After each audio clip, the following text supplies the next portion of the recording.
दक्ष यज्ञ विध्वंस। जन्मेजय ने पूछा, वैशंपायन जी, वैवस्वत मनवंत्र में परचेता के पुत्र प्रजापति दक्ष का अश्वमेध यज्ञ किस प्रकार नष्ट हुआ था? सुना है पार्वती देवी को दुखी जानकर भगवान शंकर दक्ष पर कुपित हो गए थे। फिर उन्हें प्रसन्न करके दक्ष ने किस तरह अपना यज्ञ पूर्ण किया, मैं इस प्रसंग को जानना चाहता हूँ। आप ठीक ठीक बताने की कृपा करें। वैशंपायन जी ने कहा, राजन, पुराने समय की बात है।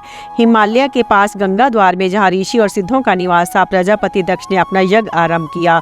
नाना प्रकार के वृक्ष और लताएं उस स्थान की शोभा बढ़ा रही थी। धर्मात्माओं में श्रेष्ठ दक्ष वहाँ ऋषियों की मंडली से घिरे हुए बैठे थे। उस समय पृथ्वी, अंतरिक्ष और स्वर्ग लोक में रहने वाले मनुष्य तथा देवता आदि हाथ जोड़कर उनकी सेवा में उपस्थित हुए। दानव, पिशाच, सर्प, राक्षस, हाहा, हु, तुम्बर, विश्वावसु तथा विश्वसेन आदि गंधर्व, संपूर्ण अपर्साएं, आदित्य, वसु, रुद्र, साध्य और मरुद गणों के साथ इंद्र आदि देवता यज्ञ में भाग लेने के लिए पधारे थे। सोमपा, अजप्या आदि पितृ ऋषि तथा ब्रह्मा जी का भी शुभ आगमन हुआ था। इन सब के अतिरिक्त जरायुज, अंडज, स्वेदज और उद्भिज आदि चारों प्रकार के जीव आमंत्रित हुए थे। देवता लोग अपनी स्त्रियों के साथ विमान पर बैठकर आते समय प्रज्वलित अग्नि के समान शोभा पा रहे थे। महामुनि दधीची भी वहां मौजूद थे। उन्होंने देखा कि देवता और दानव आदि का समाज तो खूब जुटा हुआ है, परंतु भगवान शंकर नहीं दिखाई पड़ते। जान पड़ता है उनका आवाहन नहीं किया गया। ये सोचकर वे क्रोध में भर गए और बोले, सज्जनों, जिसमें भगवान शिव की पूजा नहीं होती वह ना यज्ञ है ना धर्म, इसमें बड़ा भयंकर विनाश होने वाला है, किंतु मोहवश किसी को दिखाई नहीं देता। ये कहकर माँ योगी दधीची ने ध्यान लगाकर देखा तो उन्हें भगवान शंकर और वरदायिनी पार्वती देवी का दर्शन हुआ। उनके पास ही देव ऋषि नारद जी भी दिखाई पड़े। इससे उनको बहुत संतोष हुआ। तत्पश्चात दधीची ने यह विचार किया कि ये सब लोग एकमत हो गए, इसी से उन्होंने महादेव जी को निमंत्रण नहीं दिया है। ये बात ध्यान में आते हुए यज्ञशाला से अलग हो गए। दूर जाकर कहने लगे, जो पूजनीय पुरुष की पूजा न करके अपूज्य का पूजन करता है उसे नर हत्या के समान पाप लगता है। मैंने आज तक कभी झूठ नहीं कहा है और आगे भी नहीं कहूंगा। इतने देवता तथा ऋषियों के बीच में सच्ची बात बता रहा हूँ। भगवान शंकर संपूर्ण जगत की सृष्टि करने वाले समस्त जीवों के रक्षक तथा सबके स्वामी हैं। तुम सब लोग देखना, वे इस यज्ञ में अगर भोक्ता के रूप में उपस्थित होंगे। मैं जानता हूँ कि सबकी सलाह से ही उन्हें आमंत्रित नहीं किया गया, किंतु मेरी समझ में भगवान शंकर से बढ़कर कोई भी देवता नहीं है। यदि ये सत्य है तो दक्ष के इस विशाल यज्ञ का विध्वंस हो जाएगा। दक्ष ने कहा, महर्षि, देखिए, विधि पूर्वक मंत्र से पवित्र की हुई ये हवि स्वर्ण के पात्र में रखी है। इसे मैं भगवान विष्णु को अर्पण करूंगा। जिनकी कहीं भी समता नहीं है वे ही प्रभु, विभु और अवानीय है। दूसरी ओर कैलाश पर पार्वती देवी बहुत उदास होकर भगवान शंकर से कह रही थी, मैंने कौन सा दान व्रत या तप करो जिसके प्रभाव से मेरे पतिदेव को यज्ञ का आधा या तिहाई भाग अवश्य प्राप्त हो। शोभ में भरकर इस प्रकार बोलती हुई पत्नी की बात सुनकर भगवान शंकर ने प्रसन्न होकर कहा, देवी, मैं संपूर्ण यज्ञों का ईश्वर हूँ। मेरे इस विषय में कैसी बात कहनी चाहिए ये तुम नहीं जानती। जिनका चित्त एकाग्र नहीं है, जो असाधु पुरुष है, उन्हें मेरे स्वरूप का ज्ञान नहीं होता। इस समय इंद्र आदि देवताओं के साथ ही तीनों लोग मोह में पड़े हुए हैं। यज्ञ में प्रस्तोता लोग मेरी ही स्तुति करते हैं। सामगान करने वाले ब्राह्मण रथांतर साम के रूप में मेरी ही महिमा का गायन करते हैं। वेद वेता पुरुष मेरा ही यजन करते और ऋतिवज लोग मुझे ही यज्ञ में भाग देते हैं। देवेश्वरी, ये सब मैं अपनी प्रशंसा के लिए नहीं कहता। देखो, जिसके कारण तुम्हें दुख हुआ है उस यज्ञ को नष्ट करने के लिए एक वीर पुरुष को उत्पन्न कर रहा हूँ। प्राणों से भी अधिक प्यारी उमा से ऐसी बात कहकर भगवान महेश्वर ने अपने मुख से एक भयंकर भूत प्रकट किया, जिसको देखते ही रोंगटे खड़े हो जाते थे। फिर उन्होंने उसे आज्ञा दी कि दक्ष का यज्ञ नष्ट कर दो। उस सिंह के तुल्य पराक्रमी पुरुष ने पार्वती जी का कोप शांत करने के लिए खेल ही खेल में प्रजापति के यज्ञ का विध्वंस कर डाला। उस समय भवानी के क्रोध से प्रकट हुई भयंकर आकार वाली महाकाली ने भी सेवकों सहित उसका साथ दिया। उस पुरुष का नाम था वीरभद्र। उसका शौर्य, बल और रूप भगवान शंकर के ही समान था। क्रोध का तो यह मूर्तिमान स्वरूप ही था। उसके बल, वीर्य और पराक्रम की कोई सीमा नहीं थी। जब उसे यज्ञ विध्वंस करने की आज्ञा मिली उस समय उसने सबसे पहले भगवान शंकर को प्रणाम किया। उसके बाद अपने शरीर के रोम रोम से रोम्य नामक गण प्रकट किए, जो रुद्र के समान भयंकर, शक्तिशाली और पराक्रमी थे। वे महाकाय वीरगण सैकड़ों और हजारों की कई टोलियां बनाकर बड़ी तेजी के साथ यज्ञ विध्वंस करने के लिए टूट पड़े। उस समय उनकी किलकारियों से आसमान गूंजने लगा। उनके महान कोलाहल सुनकर देवता थर्रा उठे। पर्वतों के टुकड़े टुकड़े हो गए, धरती डोलने लगी, समुद्रों में तूफान आ गया। इतना ही नहीं, सूर्य, ग्रह, तारे, नक्षत्र तथा चंद्रमा भी फीके पड़ गए। चारों ओर अंधेरा छा गया। देवता, ऋषि और मनुष्य सब छिप गए, कोई दिखाई नहीं देता था। दक्ष से अपमान पाकर कुपित हुए भूतों दूतों ने सबसे पहले यज्ञशाला में आग लगा दी। कुछ मारपीट करने लगे। कुछ लोगों ने यूं उखाड़ने आरंभ किए। बहुतेरे यज्ञ की सामग्री को नष्ट करने और रौंदने लगे। कोई दौड़ लगाते, कोई बर्तन फोड़ते और कोई आभूषणों को तोड़कर फेंक रहे थे। सारा सामान इधर उधर बिखर गया। उस यज्ञ भूमि में जहाँ तहाँ दिव्य अन्न पान और भक्ष्य भोज्य की ढेरी पर्वतों की भांति दिखाई देती थी। दूध की नदियाँ बहती थी। घी और खीर मानो उस नदी की कीचड़ थे। खांड और शक्कर बालू की तरह बिछे हुए थे। इनके सिवा और भी बहुत से खाने पीने योग्य पदार्थों का संग्रह किया गया था। उन सबको काल अग्नि के समान भयंकर रुद्रगण अपने तरह तरह के मुखों द्वारा खाते पीते, लूटते और फेंकते थे। देवताओं को डराते और उद्विग्न करते हुए भांति भांति के खिलवाड़ करते थे। इस प्रकार भयानक कर्म करने वाले वीरभद्र ने उस यज्ञ को सब ओर से नष्ट कर डाला। तत्पश्चात समस्त प्राणियों को डराने वाली भयंकर गर्जना की। उस समय ब्रह्मा आदि देवताओं तथा प्रजापति दक्ष ने हाथ जोड़कर पूछा, आप कौन है? वीरभद्र बोला, हम दोनों शिव और पार्वती नहीं है। मेरा नाम है वीरभद्र। मैं भगवान रुद्र के कोप से प्रकट हुआ हूँ तथा ये भद्रकाली है। भगवती उमा के क्रोध से इसका प्रादुर्भाव हुआ है। देवाधि देव शंकर की आज्ञा से हम दोनों इस यज्ञ का नाश करने के लिए ही यहाँ आए थे। विप्रवर, तुम उमानाथ भगवान शिव की शरण लो, क्योंकि उनका क्रोध भी दूसरों के वरदान से अच्छा है। वीरभद्र की बात सुनकर धर्मात्माओं में शेष दक्ष ने भगवान शिव के उद्देश्य से प्रणाम करके उनकी इस प्रकार स्तुति की, जो संपूर्ण जगत के शासक, पालक, महान आत्मा, नित्य अविकारी एवं सनातन देवता और महादेव जी की आज मैं शरण लेता हूँ। दक्ष के इतना कहते हजारों सूर्य के समान तेज धारण किए देव देवेश्वर भगवान शिव सहसा अग्निकुंड से प्रकट हुए और हंसकर बोले, ब्राह्मण बताओ मैं तुम्हारा कौन सा प्रिय कार्य करूँ। उस समय देवगुरु बृहस्पति ने वेद का मखा अध्याय पढ़कर भगवान की स्तुति की। तत्पश्चात प्रजापति दक्ष दोनों नेत्रों से आंसू की धारा बहाते हुए भय और शंका से सहमे हुए से बोले, भगवान यदि आप प्रसन्न हो, मुझे अपना प्रिय भक्त दया का पात्र समझकर वर देना चाहते हो, तो मैंने बहुत दिनों से परिश्रम करके जो यज्ञ की सामग्री जुटाई थी उसमें से बहुत कुछ आपके गणों द्वारा खा पी कर नष्ट भ्रष्ट किया जा चुका है। वह सब व्यर्थ न जाए, उसके द्वारा इस यज्ञ की पूर्ति हो जाए, यही कृपा कीजिए। भगवान ने तथास्तु कहकर दक्ष की प्रार्थना स्वीकार कर ली। दक्ष प्रजापति का भगवान शिव की स्तुति करना। वैशंपायन जी कहते हैं, तदंतर दक्ष प्रजापति ने भगवान शंकर के सामने दोनों घुटने जमीन पर टेक दिए, उनके नामों के द्वारा उनकी स्तुति की। युधिष्ठिर ने पूछा था, जिन नामों से दक्ष ने भगवान शिव का स्तवन किया था उन्हें सुनने की इच्छा हो रही है, कृपा सुनाइए। भीष्म जी ने कहा, युधिष्ठिर अद्भुत पराक्रम करने वाले देवादि देव शिव के प्रसिद्ध और अप्रसिद्ध सभी तरह के नाम मैं तुम्हें सुना रहा हूँ, सुनो। दक्ष बोले, देव देवेश्वर आपको नमस्कार है। आप देव वैरी दानवों की सेना के सहारक और देवराज की भी शक्ति को स्तब्ध करने वाले हैं। देवता और दानव सब ने आपकी पूजा की है। आप सहस्त्रों नेत्रों से युक्त होने के कारण सहस्त्राक्ष हैं। आपकी इंद्रियां सबसे विलक्षण अर्थात परोक्ष विषय को भी ग्रहण करने वाली है, इसलिए आपको विरूपाक्ष कहते हैं। आप त्रिनेत्रधारी हैं, इस कारण त्रियक्ष कहलाते हैं। यक्षराज कुबेर के भी आप प्रिय इष्ट देव हैं। आपके सब और हाथ और पैर हैं, सब और आंख, मुंह और मस्तक है तथा सब और कान है। संसार में जो कुछ है सबको आप व्याप्त करके स्थित हैं। शंकु कर्ण, महाकर्ण, कुंभकर्ण, अर्णवाल्य, गजेंद्र कर्ण, गौकर्ण और पानी कर्ण, ये 7 पार्षद आपके ही स्वरूप है। इन सब के रूप में आपको नमस्कार है। आपके सैकड़ों उदर, सैकड़ों आवर्त और सैकड़ों जिहाएं होने के कारण आप शतोदर, शताव्रत और शत जिहा नाम से प्रसिद्ध हैं। आपको प्रणाम है। गायत्री का जप करने वाले आपकी ही महिमा का गान करते हैं। सूर्य उपासक सूर्य के रूप में आपकी ही आराधना करते हैं। मुनि आपको ब्रह्म मानते हैं। याज्ञिक, इंद्र, ज्ञानी महात्मा आपको संसार से परे तथा आकाश के समान व्यापक समझते हैं। समुद्र और आकाश के समान महत्व स्वरूप धारण करने वाले महेश्वर, जैसे गौशाला में गौएं निवास करते हो, इसी प्रकार आपका भूमि, जल, वायु, अग्नि, आकाश, सूर्य, चंद्रमा में यजमान रूप 8 मूर्तियों में संपूर्ण देवताओं का वास है। मैं आपके शरीर में चंद्रमा, अग्नि, वरुण, सूर्य, विष्णु, ब्रह्मा तथा बृहस्पति को भी देख रहा हूँ। आप ही कारण, कार्य, प्रयत्न और कारण रूप हैं। सत्य और असत पदार्थ आप ही से उत्पन्न होते और आप ही में लीन हो जाते हैं। आप सबके उद्भव, जन्म का कारण होने से, भव संहार होने के कारण, शर्व, रू अर्थात पाप को दूर करने से, रुद्र वरदाता होने से, वरद तथा पशुओं जीवों के पालक होने के कारण पशुपति कहलाते हैं। आपने अंधकासुर का वध किया है, इससे आपको अंधकधाती भी कहते हैं। आपको बारंबार नमस्कार है। आप 3 जटा और 3 मस्तक धारण करने वाले हैं। आपके हाथ में त्रिशूल शोभा पा रहा है। आप त्र्यंबकर, त्रिनेत्रधारी और त्रिपुर विनाशक हैं। आपको प्रणाम है। क्रोधवश प्रचंड रूप धारण करने से आपका नाम चंड है। आपके उदर में संपूर्ण जगत उसी भांति स्थित है जैसे कुंड में जल, इसीलिए आपको कुंड कहते हैं। आप ब्राह्मण स्वरूप ब्राह्मण को धारण करने वाले तथा दंडधारी हैं। समकर्ण अर्थात सबकी समान भाव से सुनने वाले हैं। दंड धारण करने के साथ मुंडाई रहने वाले सन्यासी भी आपके ही स्वरूप हैं। आपको प्रणाम है। बड़ी बड़ी डाढ़ें और ऊपर की ओर उठे हुए केश धारण करने वाले आपको नमस्कार है। आप ही विशुद्ध ब्रह्म हैं। आप ही जगत के रूप में विस्तृत है। रजोगुण को अपनाने पर विलोहत तथा तमोगुण को आश्रय लेने पर आप धूम्र कहलाते हैं। आपकी ग्रीवा में नीले रंग का चिन्ह है, इसलिए आपको नील ग्रीवा कहते हैं। हम आपको प्रणाम करते हैं, आपके समान दूसरा कोई नहीं है। आप नाना प्रकार के रूप धारण करते हैं और परम कल्याण में शिव स्वरूप हैं।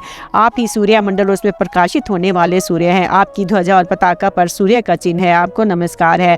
प्रथम गणों के अधीश्वर भगवान शिव, आपको प्रणाम है। आपके कंधे वृषभ के कंधों के समान भरे हुए हैं। आप सदा पिनाक तुष्णुष धारण करते हैं, शत्रुओं का दमन करने वाले और दंड स्वरूप हैं। किरात वेश में विचरते समय आप भोजपत्र और वल्कल वस्त्र धारण करते हैं।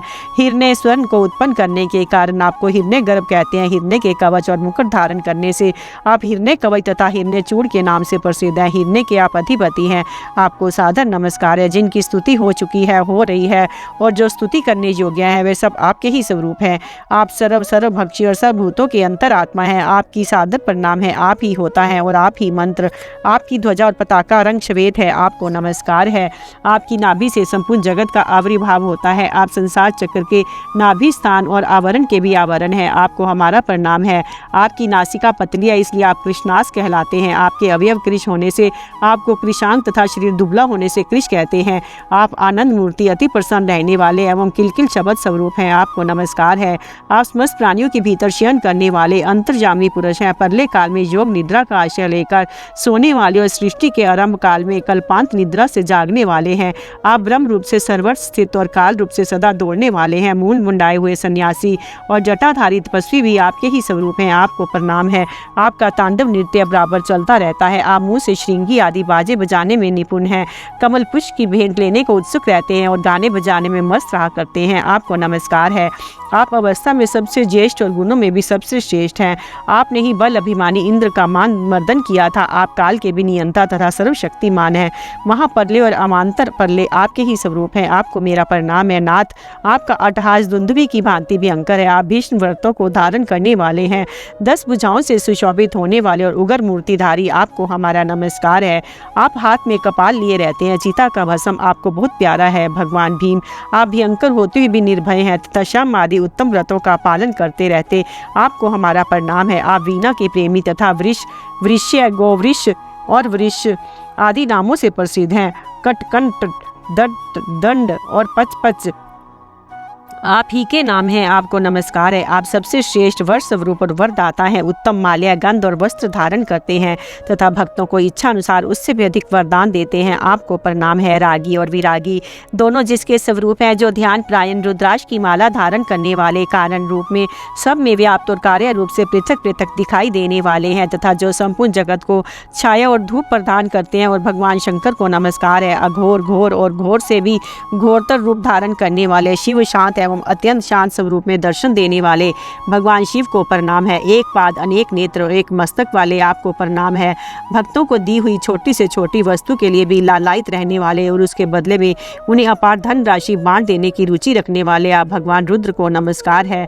जो इस विश्व का निर्माण करने वाले कारीगर, गौर वर्ण और सदा शांत रूप से रहने वाले हैं, जिनकी घंटा ध्वनि शत्रुओं का भयभीत कर देती है, तो जो स्वयं ही घंटा नाद और अनाहत ध्वनि के रूप में श्रवण गोचर होते हैं, उन महेश्वर को प्रणाम है। जिनकी एक ही घंटी हजारों मनुष्यों द्वारा एक साथ बजाई जाने वाली घंटियों के बराबर आवाज करती है, जिन्हें घंटी की माला प्रिय है, जिनका प्राण ही घंटा के समान ध्वनि करता है, जो गंध और कोलाहल रूप है, उन भगवान शिव को नमस्कार है। जो हूँ कहकर क्रोध और आंतरिक शांति प्रकट करते हैं, पार ब्रह्म के चिंतन में तत्पर रहते हैं तथा शांति और ब्रह्म चिंतन को प्रिय मानते हैं, पर्वतों पर और वृक्षों के नीचे जिनका निवास है, जो सदा शांत होने का ही आदेश दिया करते हैं, उन महादेव जी को प्रणाम है।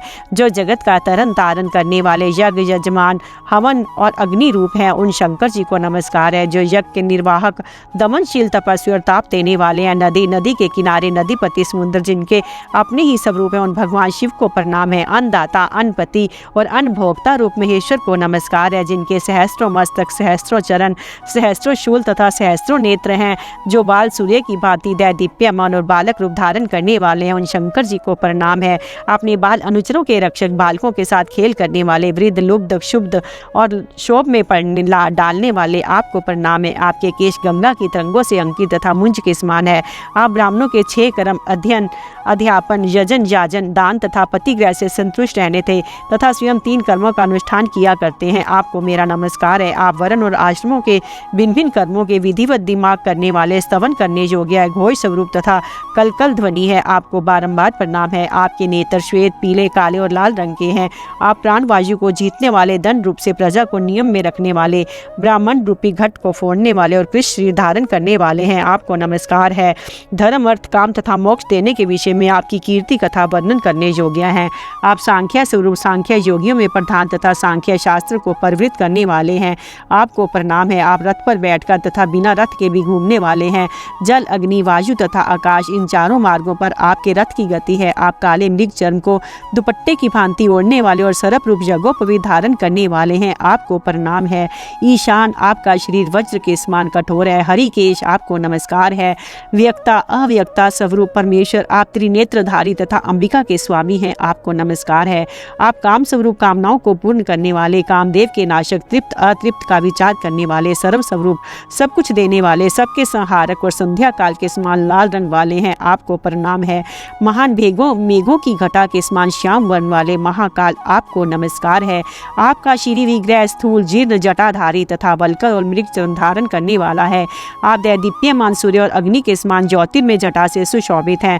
वल्कल और मृग चर्म ही आपके वस्त्र हैं। आप सहस्त्रों सूर्यों के समान प्रकाशमान और सदा तपस्या में संलग्न रहने वाले हैं। आपको प्रणाम है। आप जगत को मोह में डालने वाले और गंगा जी की सैकड़ों लहरों को धारण करने वाले हैं। आपके मस्तक के बाल सदा गंगा जल से भीगे रहते हैं। आप चंद्रमा को बारंबार क्षय विधि के चक्कर में डालने वाले, युगों का परिवर्तन करने वाले, वायु रूप से मेघों को घुमाने वाले हैं। आपको नमस्कार है। आप ही अन्न, अनाद, भोक्ता, अन्नदाता, अन्न भोजी, अन्न सृष्टा, पाचक, पकवान भोजी तथा पवन एवं अग्नि रूप है। देव, देवेश्वर, जरायुज, अंडज, स्वेदज तथा उद्भिज, ये 4 प्रकार के प्राणी आप ही हैं। आप ही चराचर जीवों की सृष्टि और संहार करने वाले हैं। ब्रह्मवेताओं में श्रेष्ठ ज्ञानी पुरुष आपको ही ब्रह्म ज्ञानियों का ब्रह्म कहते हैं। ब्रह्मवादी विद्वान आप ही को मन का परम कारण, आकाश, वायु, तेज, ऋक्, साम तथा प्रणव बतलाते हैं। सुर श्रेष्ठ सामगान करने वाले वेद वेता पुरुष हाई हाई हुआ, हाई हावु, हाई आदि का उच्चारण करते निरंतर आप ही की महिमा का गायन करते हैं। यजुर्वेद और ऋग्वेद आपके ही स्वरूप हैं। आप ही हविष्य हैं। वेद और उपनिषदों की स्तुतियों द्वारा आप ही की महिमा का बखान होता है। ब्राह्मण, क्षत्रिय, वैश्य, शूद्र तथा निम्न वर्ण के लोग भी आपके ही स्वरूप हैं। मेघों की घटा, बिजली, गर्जना और गड़गड़ाहट भी आप ही हैं। संवत्सर, ऋतु, मास, पक्ष, युग, निमेष, काष्ठा, नक्षत्र, ग्रह तथा कला भी आपके ही रूप हैं। वृक्षों में प्रधान वट, अश्वत्थ आदि, पर्वतों में शिखर, वन जंतुओं में व्याघ्र, पक्षियों में गरुड़, सर्पों में अनंत, समुद्रों में क्षीर सागर, यंत्रों अस्त्रों में धनुष, शस्त्रों में वज्र तथा व्रतों में सत्य भी आप ही हैं। आप ही इच्छा, द्वेष, रोग, राग, मोह, क्षमा, अक्षमा, व्यवसाय, धैर्य, लोभ, काम, क्रोध, जय तथा पराजय आप हैं। आप गदा, बाण, धनुष, खाटका, पाया तथा झरझर नामक अस्त्र धारण करने वाले हैं। आप ही छेता, छेदन करने वाले, भेता, भेदन करने वाले, परहर्ता, परहार करने वाले, नेता, मनता, मनन करने वाले तथा पिता हैं। 10 प्रकार के धर्म, अर्थ और काम भी आप ही हैं। गंगा आदि नदियाँ, समुंदर, गढ़ा, तालाब, लता, बल्ली, तृण, औषधि, पशु, मृग, पक्षी, द्रव्य, कर्म, समारंभ तथा फूल और फल देने वाले काल भी आप ही हैं। आप देवताओं के आदि अंत हैं। गायत्री मंत्र और ओंकार स्वरूप हैं। हरित, रोहित, नील, कृष्ण, सम, अरुण, क्रदु, कपिल, कपोत, कबूतर के समान तथा मेचक, श्याम, मेघ के समान, ये 10 प्रकार के रंग भी आप ही के स्वरूप हैं। आप वर्ण रहित होने के कारण अवर्ण और अच्छे वर्ण वाले होने से सुवर्ण कहलाते हैं। आप वर्णों के निर्माता और मेघ के समान है। आपके नाम में सुंदर वर्णों का उपयोग हुआ है, इसलिए आप स्वर्ण नामा है तथा आपको स्वर्ण प्रिय है। आप ही इंद्र, वरुण, जम, कुबेर, अग्नि, उपलव, ग्रहण, चित्र, भानु, सूर्य, राहु और भानु हैं। होत्र, होता, हवनीय पदार्थ, हवन क्रिया तथा परमेश्वर भी आप ही हैं। वेद की 300 पर्ण नामक श्रुतियों में तथा यजुर्वेद के शतरुद्रीय प्रकरण में जो बहुत से वैदिक नाम है वह सब आप ही के नाम है। आप पवित्रों के भी पवित्र और मंगलों के भी मंगल हैं। आप ही अचेतन को चेतन करने वाले, हिंडुक, गमनागमन करने वाले, वृक्ष, संसार, जीव, पुगदल, देह, प्राण, सत्व, रजतम, अपरमद, स्त्री रहित, ऊर्ध्व रेता, प्राण, अपान, समान, उदान, व्यान, उन्मेष, निमेष, आंखों को खोलना, मीचना, छींकना और जम्बाई लेना आदि चेष्टाएं हैं। आपकी अग्नि में दृष्टि लाल रंग की तथा भीतर छिपी हुई है। आपके मुख और उदर महान हैं, रोएं सुई के समान है, दाढ़ी मूंछ काली है, सिर के बाल ऊपर की ओर उठे हुए हैं। आप चराचर स्वरूप है, गाने बजाने के तत्व को जानने वाले हैं। गाना बजाना आपको अधिक प्रिय है। आप मत्स्य, जलचर और जलधारी घड़ियाल हैं, फिर भी अकल बंधन से परे हैं। आप केली कला से युक्त तथा कलह रूप है। आप ही अकाल, अतिकाल, दुष्काल तथा काल है। मृत्यु शर छेदन करने का, शास्त्र कृत्य छेदन करने योग्य, पक्ष मित्र तथा अपक्षयंकर शत्रु पक्ष का नाश करने वाले भी आप ही। आप मेघ के समान काले, बड़ी बड़ी दाढ़ों वाले प्रलयकालीन मेघ हैं। घंट प्रकाशवान, अघंट अव्यक्त प्रकाश वाले, घंटी कर्म फल से युक्त करने वाले, घंटी घंटा वाले, चरुचेली जीवों के साथ क्रीड़ा करने वाले तथा मिली मिली कारण रूप में सब में व्याप्त, ये सब आप ही के नाम है। आप ही ब्रह्म अग्नियों के स्वरूप दंडी मुंड तथा त्रिदंडधारी हैं। 4 युग और 4 वेद आपके ही स्वरूप हैं। 4 प्रकार के होतु कर्मों को आप ही प्रवर्तक हैं। आप चारों आश्रमों के नेता, चारों वर्णों की सृष्टि करने वाले हैं। आप ही अक्षप्रिय, धूर्त, गणाध्यक्ष और गणाधिप आदि नामों से प्रसिद्ध हैं। आप रक्त वस्त्र तथा लाल फूलों की माला पहनते हैं, पर्वत पर शयन करते और गैरुए वस्त्र से प्रेम करते हैं। आप ही छोटे और बड़े शिल्पी तथा सब प्रकार की शिल्प कला के प्रवर्तक हैं। आप भक्त देवता की आंख फोड़ने के लिए अंकुश, चंड और पूषा के दांत नष्ट करने वाले, स्वाहा, स्वधा, वष्टकार, नमस्कार और नमो नमः आदि पद आपके ही नाम है। आप गूढ़ व्रतधारी, गुप्त तपस्या करने वाले, तारक मंत्र और ताराओं से भी भरे हुए आकाश हैं। धाता, विधाता, संघाता, विधाता, धर्म और अधर भी आप ही के नाम है। आप ब्रह्म, तप, सत्य, ब्रह्मचर्य, सरलता, भूत आत्मा, भूतों की सृष्टि करने वाले, भूत, भूत भविष्य और वर्तमान के उत्पत्ति के कारण, भूरलोक, भूवलोक, स्वरलोक, ध्रुव, दांत और महेश्वर हैं। दीक्षित, अदीक्षित, क्षमामान, दुर्दांत, उद्दंड प्राणियों का नाश करने वाले, चंद्रमा की आवृत्ति करने वाले, युगों की आवृत्ति करने वाले, समर्थ तथा समर्थक भी आप ही हैं। आप ही काम, बिंदु, अणु और स्थूल रूप हैं। आप कनेर के फूल की माला अधिक पसंद करते हैं। आप ही नंदी मुख, भीम मुख, सुमुख, दुर्मुख, अमुख, चतुर्मुख, बहुमुख तथा युद्ध के समय शत्रु का संहार करने के कारण अग्निमुख, अग्नि के समान मुख वाले हैं। हिरण्य गर्भ, शकुनी पक्षी के समान, असंग महान सर्पों के स्वामी, शेषनाग और विराट भी आप ही हैं। आप अधर्म के नाशक, महापार्श्व, चंडधार, गणाधिप, गौनर्द, गौवों की उत्पत्ति से आपत्ति से बचने वाले, नंदी की सवारी करने वाले, त्रैलोक्य रक्षक, गोविंद, श्री कृष्ण रूप, गो मार्ग, इंद्रियों की आश्रय, अमार्ग, इंद्रियों के अगोचर, श्रेष्ठ, स्थिर, स्थानु, निष्कंप, कंप, दुर्वावरण, जिनका सामना करना कठिन है, ऐसे दुर्विषय, दुस्सह, दुर्लंघ्य, दुर्धर्ष, दुष्प्रकम, दुर्विष, दुर्जय, जय, शास, शंशाक तथा शमन है। सर्दी, गर्मी, शुद्धा, वृद्धावस्था तथा मानसिक चिंता को दूर करने वाले भी आप ही हैं। आप ही आदि व्याधि तथा उसे दूर करने वाले हैं। मेरे जग रूपी मृग के वधिक तथा व्याधियों को लाने और मिटाने वाले भी आप ही हैं। मस्तक पर मोर पंख धारण करने के कारण आप शिखंडी हैं। पुंडरीक, कमल के समान सुंदर नेत्र होने के कारण पुंडरीकाक्ष कहलाते हैं। आप कमल के वन में निवास करने वाले, दंड धारण करने वाले, त्र्यंबकन, उग्र दंड और ब्राह्मण के संहारक हैं। विष अग्नि को पी जाने वाले, देवश्रेष्ठ सोमरस का पान करने वाले, मरुद गणों के ईश्वर हैं। देवादिदेव जगन्नाथ अमृत पान करने वाले और गणों के स्वामी हैं। विष अग्नि तथा मृत्यु से रक्षा करते, दूध एवं सोमरस का पान करते। आप सुख से भ्रष्ट हुए जीवों के प्रधान रक्षक तथा तुषित नामक देवताओं के आदिभूत ब्रह्मा जी का भी पालन करने वाले हैं। आप ही हिरण्य रेता, पुरुष, स्त्री पुरुष और नपुंसक हैं। बालक, युवा और वृद्ध भी आप ही हैं। नागेश्वर, आप जीर्ण दाढ़ों वाले इंद्र हैं। विषवकृत, विषवकर्ता, विषवकृत, विषव की रचना करने वाले, प्रजापतियों में शेष, विषव का भार वहन करने वाले, विषव रूप, तेजस्वी और सब और मुख वाले हैं। चंद्रमा और सूर्य आपके नेत्र तथा पितामह ब्रह्मा हृदय हैं। आप ही समुद्र हैं। सरस्वती आपकी वाणी है। अग्नि और वायु बल है तथा आपके नेत्रों का खुलना और बंद होना ही दिन और रात्रि है। शिव आपके महात्म को ठीक ठीक जानने में ब्रह्मा, विष्णु तथा प्राचीन ऋषि भी समर्थ नहीं है। आपके सूक्ष्म रूप हम लोगों की दृष्टि में नहीं आते। भगवान जैसे पिता अपने और पुत्र की रक्षा करता है, इसी तरह आप मेरी रक्षा करें। अनग, मैं आपके द्वारा रक्षित होने योग्य हूँ। आप अवश्य मेरी रक्षा करें। मैं आपको नमस्कार करता हूँ। आप भक्तों पर दया करने वाले भगवान हैं। मैं सबके सदा के लिए आपका भक्त हूँ, जो हजारों मनुष्यों पर माया का पर्दा डालकर सबके लिए दुर्बोध हो रहे हैं, अद्वितीय हैं तथा समुद्र के समान कामनाओं का अंत होने पर प्रकाश में आते हैं। वे परमेश्वर नित्य मेरी रक्षा करें, जो निद्रा के वशीभूत ना होकर प्राणों पर विजय पा चुके और इंद्रियों को जीतकर सत्व गुण में स्थित हैं। ऐसे योगी लोग ध्यान में जिस ज्योतिर्मय तत्व तत्व का साक्षात्कार करते हैं, उस योगात्मा परमेश्वर को नमस्कार है जो जटा और दंड धारण किए हुए हैं, जिनका उदर विशाल है तथा कमंडल ही जिनके लिए तर्कस का काम देता है। ऐसे ब्रह्मा जी के रूप में विराजमान भगवान शिव को प्रणाम है, जिनके केशों में बादल, शरीर की संधियों में नदियां और उदर में चारों समुद्र हैं। उन जल स्वरूप परमात्मा को नमस्कार है जो परले काल उपस्थित होने पर सब प्राणियों का संहार करके एक अर्णव के जल में शयन करते हैं। उन जलशाही भगवान की मैं शरण लेता हूँ, जो रात में राहु के मुख में प्रवेश करके स्वयं चंद्रमा के अमृत का पान करते हैं तथा स्वयं ही राहु बनकर सूर्य पर ग्रहण लगाते हैं। वे परमात्मा मेरी रक्षा करें। उत्पन्न हुए नवजात शिशुओं की भांति जो देवता और पितृजग में अपने अपने भाग ग्रहण करते हैं, उन्हें नमस्कार है। वे स्वाहा और स्वधा के द्वारा अपने भाग प्राप्त कर प्रसन्न हो। जो रुद्र अंगुष्ठ मात्र जीव के रूप में संपूर्ण देहधारियों के भीतर विराजमान है, वे सदा मेरी रक्षा और वृद्धि करें।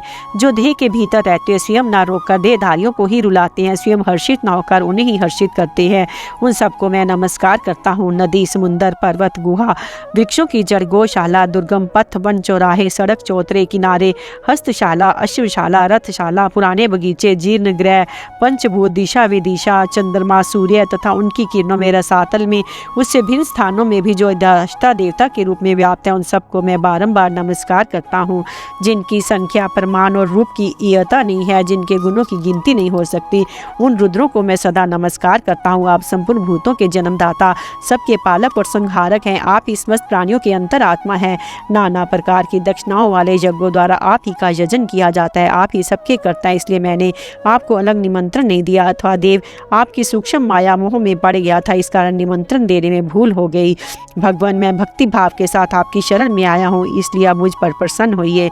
मेरा हृदय, मेरी बुद्धि और मेरा मन सब आप में समर्पित है। इस प्रकार महादेव जी की स्तुति करके प्रजापति दक्ष चुप हो गए। तब भगवान शिव ने बहुत प्रसन्न होकर दक्ष से कहा, उत्तम व्रत का पालन करने वाले दक्ष, तुम्हारे द्वारा की इस स्तुति से मैं बहुत संतुष्ट हूँ।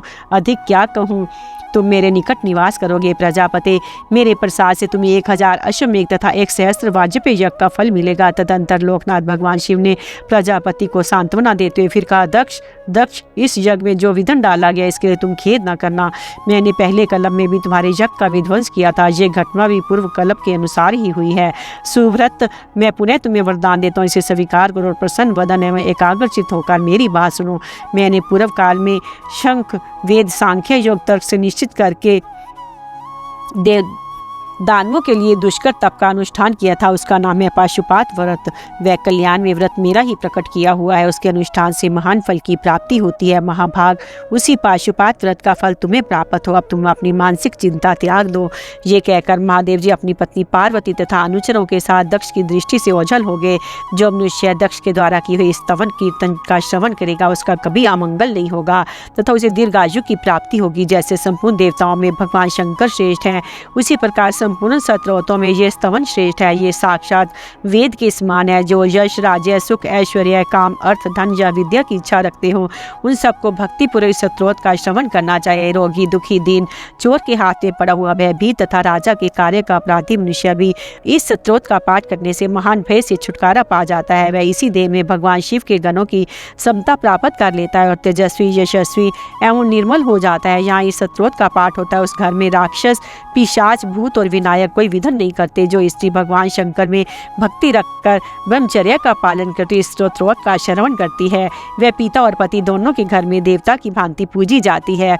जो मनुष्य समाहित चित्त से इसका श्रवण या कीर्तन करता है, उसके सभी कार्य सदा सफल हुआ करते हैं। इस स्तोत्र के पाठ से मन में सोची हुई तथा वाणी द्वारा प्रकट की हुई सभी प्रकार की कामनाएं पूर्ण हो जाती है। मनुष्य को चाहिए कि इंद्रियों को संयम में रखकर शोच, संतोष आदि नियमों का पालन करते हुए कार्तिकेय, पार्वती और नंदीकेश्वर आदि अंग देवताओं की पूजा करके उन्हें बलि अर्पण करे। फिर एकाग्रचित होकर क्रमशः इन नामों का पाठ करे। इस विधि से पाठ करने से वह इच्छा अनुसार धन, काम और उपभोग की सामग्री प्राप्त करता है तथा मरने के पश्चात स्वर्ग में जाता है। उसे पशु, पक्षी आदि की योनि में जन्म नहीं लेना पड़ता। इस प्रकार पराशर नंदन भगवान व्यास जी ने इस स्तोत्र का महात्म बतलाया है। समंग का नारद जी से अपनी शोकहीन स्थिति का वर्णन तथा नारद जी का गालव मुनि को श्रेय का उपदेश। युधिष्ठिर ने पूछा, पितामह, संसार के जीव दुख और मृत्यु से सदा डरते रहते हैं, अतः आप ऐसा उपदेश करें जिससे हमें उन दोनों का ही भय ना रहे। भीष्म जी ने कहा, भारत, इस विषय में नारद और समंग समंग के संवाद रूप प्राचीन इतिहास का उदाहरण दिया जाता है। एक बार नारद जी समंग से पूछा, मुने तुम सदा आनंद मगन और शौकहीन से दिखाई देते हो, तुम्हारे भीतर कभी लेश मात्र भी उद्वेग नहीं दिख पड़ता, तुम सदा संतुष्ट और अपने आप में ही स्थित रहकर बालकों की भांति चेष्टा किया करते, इसका क्या कारण है? समंग ने कहा, मानद, मैं भूत, वर्तमान और भविष्य के स्वरूप तथा उसके तत्व को जानता हूँ, इसी से मेरे मन में कभी विषाद नहीं होता। मुझे कर्मों के आरंभ का तथा उनके फलोदय का भी ज्ञान है और लोक में जो भांति भांति के कर्म फल प्राप्त होते हैं उनको भी मैं जानता हूँ, इसी से कभी उदास नहीं होता। जगत में गंभीर, विद्वान, मूर्ख, अंधे और जड़ भी जीवित रहते हैं तथा स्वस्थ शरीर वाले देवता, बलवान और निर्बल सभी अपने कर्म अनुसार जीवन धारण करते हैं। इसी तरह हम भी जी रहे हैं। 1000 रुपये वाले भी जीवित हैं और 100 रुपये वाले भी, तथा कुछ लोग साग खाकर ही जीवन धारण करते हैं। इसी तरह हमें भी जीवित समझिए मनुष्य, जिसके कारण किसी को प्राज्ञा बुद्धिमान कहते हो। उस प्रज्ञा बुद्धि की जड़ है इंद्रियों की प्रसन्नता। जिस मूढ़ इंद्रियां वाले पुरुष की इंद्रियां शोक और मोह में पड़ी हैं, उसकी प्रज्ञा की प्राप्ति नहीं होती। मूर्ख को गर्व होता है, उसका वह गर्व मोह रूप है। मूढ़ मनुष्य के लिए ना ये लोक सुखद होता है ना परलोक। किसी को भी ना तो सुख सदा दुख उठाना पड़ता है, ना हमेशा सुख ही मिलता है। संसार के स्वरूप को परिवर्तित होता देख हमारे जैसे मनुष्य कभी संताप नहीं करते, अनुकूल भोग या सुख पाकर उसका अभिनंदन नहीं करते तथा प्रतिकूल दुख प्राप्त होने पर कभी चिंतित नहीं होते। जिसका चित्त स्थिर हो गया है वह दूसरों का धन नहीं चाहता, बहुत सी संपत्ति पाकर हर्ष से फूल नहीं उठता, धन के नष्ट हो जाने पर खेद नहीं करता, क्योंकि बंधु बांधव, धन, उत्तम कुल, शस्त्र अध्ययन, मंत्र और वीर्य, इनमें से कोई भी दुख से छुटकारा नहीं दिला सकते।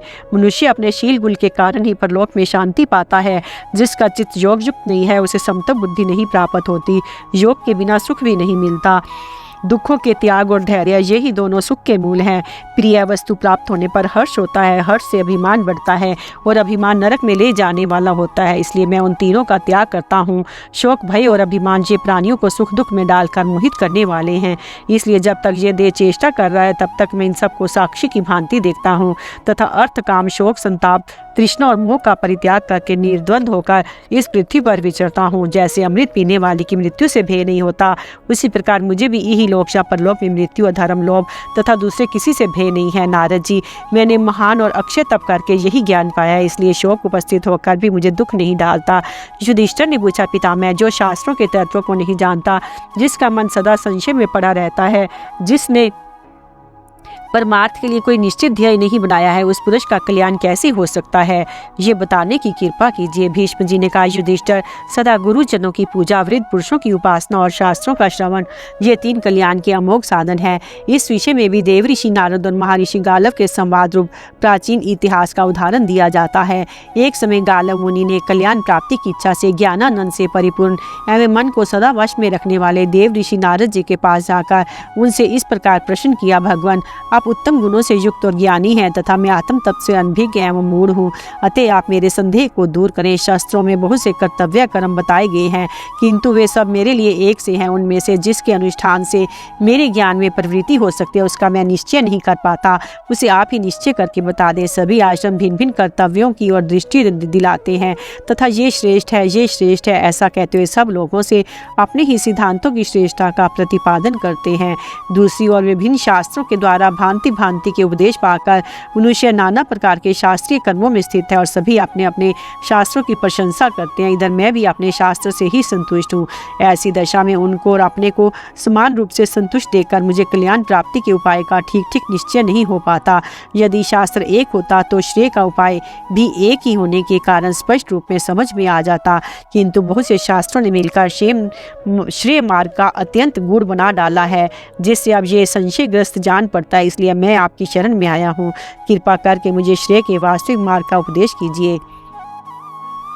नारद जी ने कहा, तात, आश्रम 4 हैं और शास्त्रों में उनकी पृथक पृथक कल्पना की गई है। तुम गुरु की शरण लेकर उन सब को यथार्थ रूप से जानो। उन चारों आश्रमों के स्वरूप और गुण आदि भिन्न भिन्न हैं। स्थूल दृष्टि से विचार करने पर वे सर्वोत्तम अभीष्ट अर्थात श्रेय मार्ग का निश्चयात्मक ज्ञान नहीं करा पाते। कुछ सूक्ष्म दृष्टि विद्वानों ने ही आश्रमों को, परम तत्व को ठीक ठीक समझा है। जो अच्छी तरह कल्याण करने वाला और संशय से रहित हो उसे ही श्रेय कहते हैं। सुहृदयों पर अनुग्रह करना, शत्रु भाव रखने वाले दुष्ट पुरुषों को दंड देना तथा धर्म धर्म, अर्थ और काम का संग्रह करना, इन सबको विद्वान पुरुष श्रेय कहते हैं। आप कर्म से दूर रहना, पुण्य कर्मों का निरंतर अनुष्ठान करना, सत्पुरुषों के साथ रहकर सदाचार का ठीक ठीक पालन करना, संपूर्ण प्राणियों के प्रति कोमल और व्यवहार में सरल होना, मीठी वाणी बोलना, देवताओं, पितरों और अतिथियों को उनका भाग देना तथा भरण पोषण करने योग्य व्यक्तियों का त्याग न करना, ये श्रेय का निश्चित साधन है। सत्य बोलना भी श्रेयस्कर है, किंतु सत्य को यथार्थ रूप से जानना कठिन है। मैं तो उसे ही सत्य कहता हूँ जिससे प्राणियों को अत्यंत हित होता हो। अहंकार का त्याग, प्रमाद को रोकना, संतुष्ट होना, अकेले रहकर धर्म का पालन, धर्म आचरण पूर्वक वेद और वेदांतों का स्वाध्याय तथा उनके सिद्धांत को जानने की इच्छा कल्याण का अमोघ साधन है। जिसे कल्याण प्राप्ति की इच्छा, उस मनुष्य को शब्द, रूप, रस, स्पर्श और गंध, इन विषयों का अधिक सेवन नहीं करना चाहिए। रात में घूमना, दिन में सोना, आलस्य, चुगली, गर्व, अधिक परिश्रम करना तथा परिश्रम से बिल्कुल दूर रहना, ये सब बातें श्रेय चाहने वाले के लिए त्याज्य हैं। दूसरों की निंदा करके अपनी श्रेष्ठता सिद्ध करने का प्रयत्न ना करें। साधारण मनुष्य की अपेक्षा जो अपने में विशेषता है वे उत्तम गुणों के द्वारा ही प्रकट होनी चाहिए। गुणहीन मनुष्य ही अधिकतर अपनी तारीफ के पुल बांधा करते हैं। वे अपने में गुणों की कमी देख दूसरे गुणवान पुरुषों के दोष बताकर उन पर आक्षेप किया करते हैं। यदि कहीं वे कुछ पड़ जाएं, तब घमंड में आकर अपने को महापुरुषों से भी अधिक गुणी मानने लगे। किंतु जो दूसरे किसी की निंदा तथा अपनी प्रशंसा नहीं करता, ऐसा सर्वगुण संपन्न विद्वान ही महान यश का भागी होता है। फूलों की पवित्र एवं मनोहर सुगंध बिना बोले ही महककर अनुभव में आ जाती है। सूर्य भी बिना कुछ कही आकाश में सबके समक्ष प्रकाशित हो जाता है। इसी प्रकार संसार में बहुत सी ऐसी वस्तुएं हैं जो बोलती नहीं, किंतु अपने यश से प्रकाशित होती रहती हैं। मूर्ख मनुष्य केवल अपनी प्रशंसा करने से ही संसार में ख्याति नहीं पा सकता, किंतु विद्वान पुरुष गुफा में छिपे रहकर भी उससे सर्वत्र प्रसिद्धि हो जाती है। बुरी बात जोर जोर से कही जाए तो भी वह शांत हो जाती है, अर्थात लोक में उसका आदर नहीं होता, किंतु अच्छी बात धीरे से कहने पर भी संसार में प्रकाशित होती रहती है, उसका सबके ऊपर प्रभाव पड़ता है। घमंडी मूर्खों की कही हुई बहुत सी असाध बातें उनके दूषित हृदय का ही परिचय देती है। इस कारण अच्छे लोग ज्ञान की खोज करते हैं। मुझे तो सब प्राणियों के लिए ज्ञान की प्राप्ति ही अच्छी जान पड़ती है।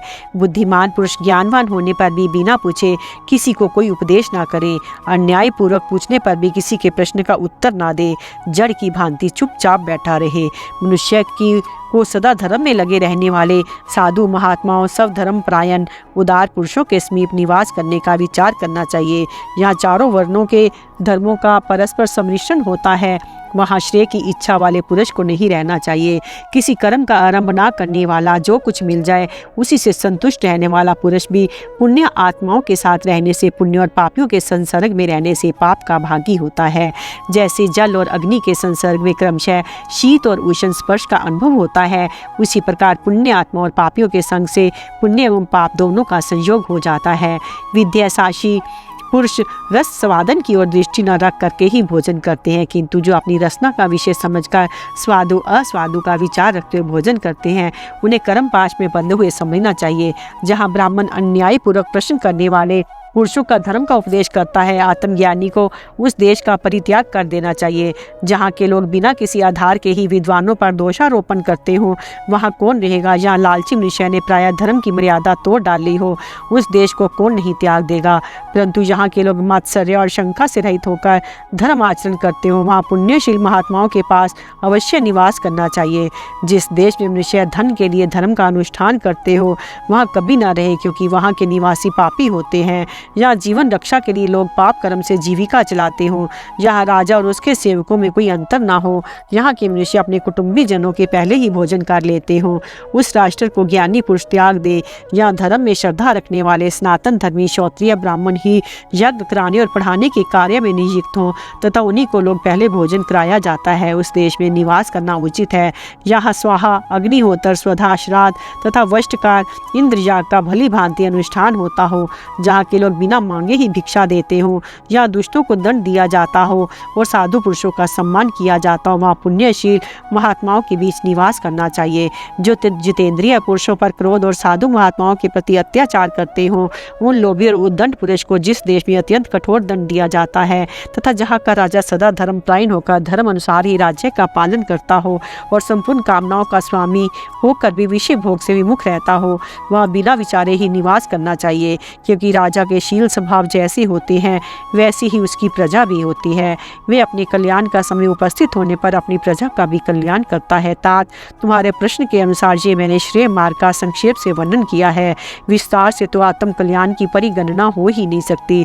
जो इस प्रकार की वृत्ति से रहकर जीविका चलाता और प्राणियों के हित में मन लगाए रहता है, उस पुरुष को सब धर्म रूप तप के अनुष्ठान से इस लोक में ही परम कल्याण की प्राप्ति हो जाएगी। अरिष्ट नेमी का राजा सगर को मोक्ष का उपदेश। युधिष्ठिर ने पूछा, पितामह, मेरे जैसा राजा किस योग युक्त होकर पृथ्वी का पालन कर सकता है तथा किन गुणों से युक्त होने पर वे आसक्ति के बंधन से छुटकारा पा सकता है? भीष्म जी ने कहा, इस विषय में राजा सगर के प्रश्न करने पर अरिष्ट नेमी ने जो उत्तर दिया था वह प्राचीन इतिहास में तुम्हें सुनाऊंगा। सगर ने पूछा, ब्राह्मण, श्रेय प्राप्ति का सर्वोत्तम उपाय क्या है? क्या करने से मनुष्य को इस लोक में ही परम सुख की प्राप्ति हो सकती है? किस तरह शोक और क्षोभ से पिंड छूट सकता है? मुझे ये जानने की इच्छा है। भीष्म जी कहते हैं, सगर के इस प्रकार पूछने पर समस्त शस्त्र वेताओं में श्रेष्ठ अरिष्ट नेमी ने उन देवी संपत्ति के गुण जानकर उनको इस प्रकार उत्तम उपदेश दिया। सगर, संसार में मोक्ष का ही सुख वास्तविक सुख है, परंतु जो धन और धान्य के उपार्जन में व्यग्र तथा पुत्र और पशुओं में आसक्त हो रहा है, उस मूर्ख मनुष्य का उसका यथार्थ ज्ञान नहीं होता। जिसकी बुद्धि विषयों में आसक्त है उसका मन अशांत होता है। ऐसे पुरुष की चिकित्सा करनी कठिन है। स्नेह बंधन में बंधे हुए अज्ञानी को मोक्ष नहीं हो सकता। अब मैं तुम्हें स्नेह के बंधनों का परिचय देता हूँ, सुनो। समझदार मनुष्य को ये बातें कान लगाकर और ध्यान देकर सुननी चाहिए।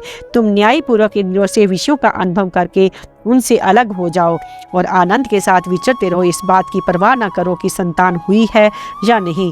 इंद्रियों का विषयों के प्रति जो कौतूहल है उसे मिटाकर मुक्त की भांति विचरो और देव इच्छा से जो भी लौकिक पदार्थ प्राप्त हो उनमें समान भाव रखो। राग द्वेष ना करो। मुक्त पुरुष सुखी होते और संसार में निर्भय होकर विचरते हैं, किंतु जिनका चित्त विषयों में आसक्त होता है वे चींटियों और कीड़ों की तरह आहार का संग्रह करते करते ही नष्ट हो जाते हैं। अतः जो आसक्ति से रहित है वे ही इस संसार में सुखी हैं। आसक्त मनुष्य का तो नाश ही होता है। यदि तुम्हारी बुद्धि मोक्ष में लगी हुई है तो तुम्हें स्वजनों के लिए ऐसी चिंता नहीं करनी चाहिए। ये मेरे बिना कैसे रहेंगे? प्राणी स्वयं जन्म लेता है, स्वयं बढ़ता है, स्वयं ही सुख दुख तथा मृत्यु को प्राप्त होता है। मनुष्य पूर्व जन्म के कर्मों के अनुसार ही भोजन, वस्त्र तथा अपने माता पिता के द्वारा संग्रह किया हुआ धन प्राप्त करते हैं। संसार में जो कुछ मिलता है वह पूर्वकृत कर्मों के फल के अतिरिक्त कोई वस्तु नहीं है। भूमंडल के समस्त जीव अपने कर्मों से सुरक्षित होकर जगत में विचरते हैं। विधाता ने उनके प्रारब्ध के अनुसार जो कुछ भोग नियत कर दिया है उसे प्राप्त करते हैं। जो स्वयं ही मिट्टी का लोंधा, परतंत्र तथा अस्थिर है वह स्वजनों की रक्षा और पोषण करने का अभिमान क्यों करता है? तुम देखते हो और बचाने का भारी से भारी यत्न भी करते हो, तो भी जब मौत तुम्हारे स्वजन के मारे बिना नहीं छोड़ती तो तुम्हारी क्या ताकत है? इस बात पर स्वयं विचार करो। तुम्हारे ये सगे संबंधी जीवित भी रहें तो इनके भरण पोषण का कार्य समाप्त ना भी हुआ हो तब भी तो तुम्हें एक दिन इन्हें छोड़कर मर जाओगे। अथवा जब कोई स्वजन मरकर इस लोक से चला जाएगा उस समय वहाँ वह सुखी होगा या दुखी, इस बात को तो तुम नहीं जान सकोगे। अतः इस पर स्वयं विचार करो। तुम मर जाओ या जीवित रहो, तुम्हारे कुटुंब का प्रत्येक मनुष्य अपने अपने कर्म का ही फल भोगेगा। ऐसा जानकर तुम्हें अपने कल्याण साधन में लग जाना चाहिए। संसार में कौन किसका है इसका भली भांति विचार करके दृढ़ निश्चय के साथ अपने मन को मोक्ष में लगा दो। अब आगे की बात पर ध्यान दो। जिसने क्षुधा, पिपासा, क्रोध, लोभ और मोह आदि भावों पर विजय पा ली हो उस सत्व संपन्न पुरुष को मुक्त ही समझना चाहिए। जो मोहवश प्रमाद के कारण जुआ, मद्यपान, स्त्री संसर्ग तथा मृग्या आदि में प्रवृत्त नहीं होता वह भी मुक्ति है। जो सदा योग युक्त होकर स्त्री में भी आत्म दृष्टि ही रखता है, उसे भोग्य बुद्धि से नहीं देखता, वही यथार्थ मुक्त है। जो प्राणियों के जन्म, मृत्यु और कर्मों के तत्व को ठीक ठीक जानता है वह इस संसार में मुक्ति है।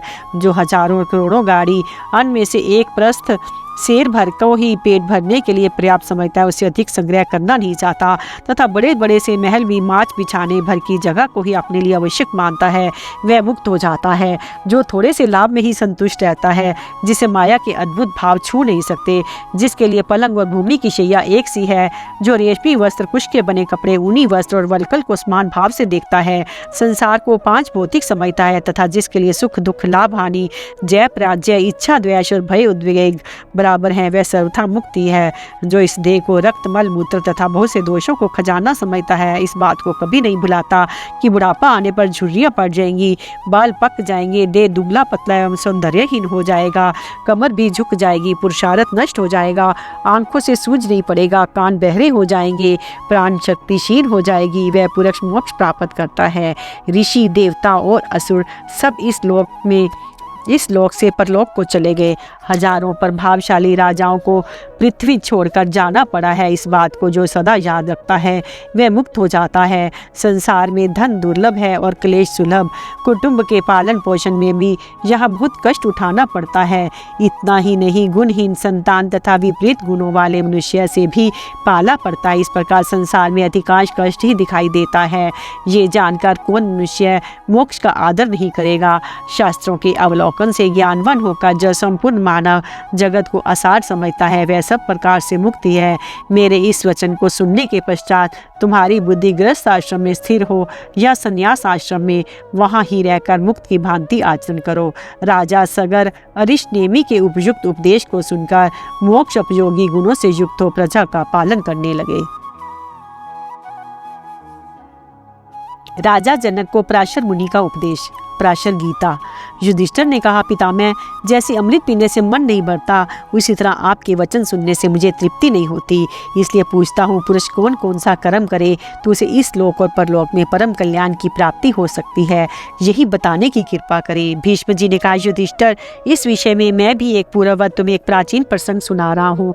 एक बार महायशस्वी राजा जनक ने महात्मा पराशर जी से पूछा, मुनिवर, कौन सा कर्म संपूर्ण प्राणियों के लिए इस लोक और परलोक में भी कल्याणकारी है? राजा का ये प्रश्न सुनकर तपस्वी पराशर मुनि ने उन पर अनुग्रह करने की इच्छा से कहा। पराशर जी बोले, राजन, धर्म का आचरण ही इस लोक और परलोक में कल्याण करने वाला है।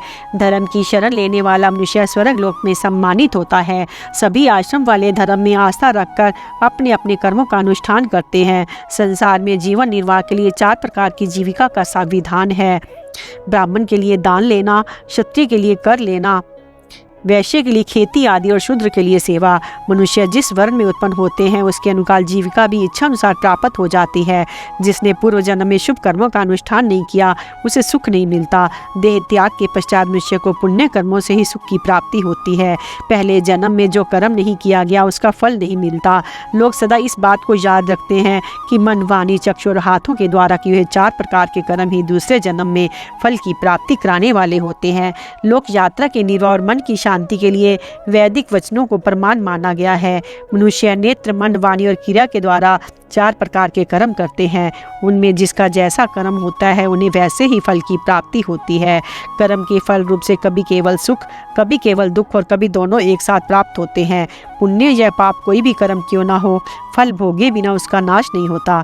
जब तक मनुष्य पाप के फल रूप दुख के भोग से छुटकारा नहीं पा जाता तब तक उसका पुण्य अक्ष की भांति स्थित रहता है।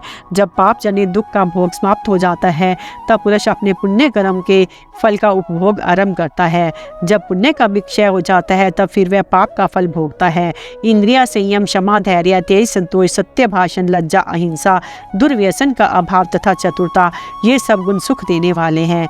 मनुष्य को जीवन पर्यंत पाप या पुण्य में आसक्त न होकर अपने मन को परमात्मा के ध्यान में लगाने का प्रयत्न करना चाहिए।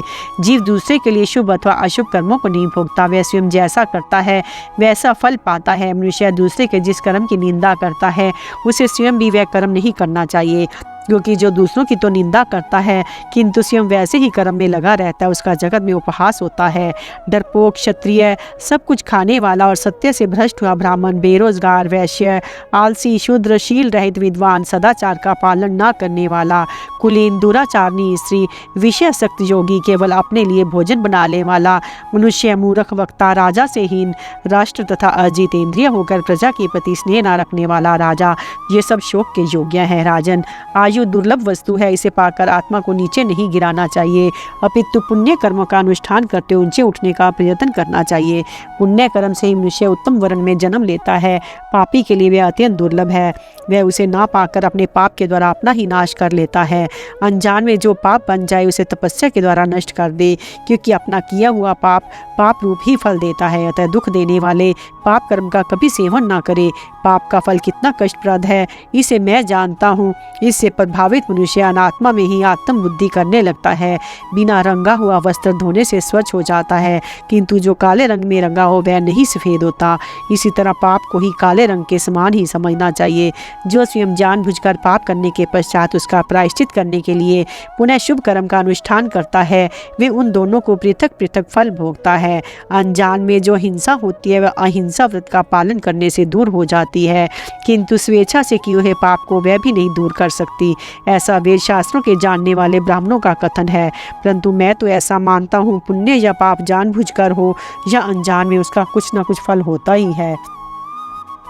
देवता और मुनियों ने जो कर्म किए हैं, धर्मात्मा पुरुष को उनका अनुकरण नहीं करना चाहिए तथा सुनकर उन कर्मों की निंदा भी नहीं करनी चाहिए। जो मनुष्य मन में खूब सोच विचार कर ये काम मुझसे हो सकेगा या नहीं, इस बात का निश्चय करके शुभ कर्म का अनुष्ठान करता है, वे अवश्य ही अपनी भलाई देखता है। अतः राजा को चाहिए अपनी उन्नतिशील शत्रुओं को जीते, प्रजा का न्यायपूर्वक पालन करे, नाना प्रकार के यज्ञों का अनुष्ठान करके अग्निदेव को तृप्त करे तथा वैराग्य होने पर मध्यम अवस्था या अंतिम अवस्था में में जाकर रहे। राजन, प्रत्येक पुरुष को इंद्रिय संयमी और धर्मात्मा होकर समस्त प्राणियों को अपने ही समान समझना चाहिए तथा जो विद्या तप और अवस्था में अपने से बड़े हों उनकी यथाशक्ति पूजा करनी चाहिए। नरेंद्र, सत्य भाषण तथा अच्छे बर्ताव से ही सबको सुख मिलता है।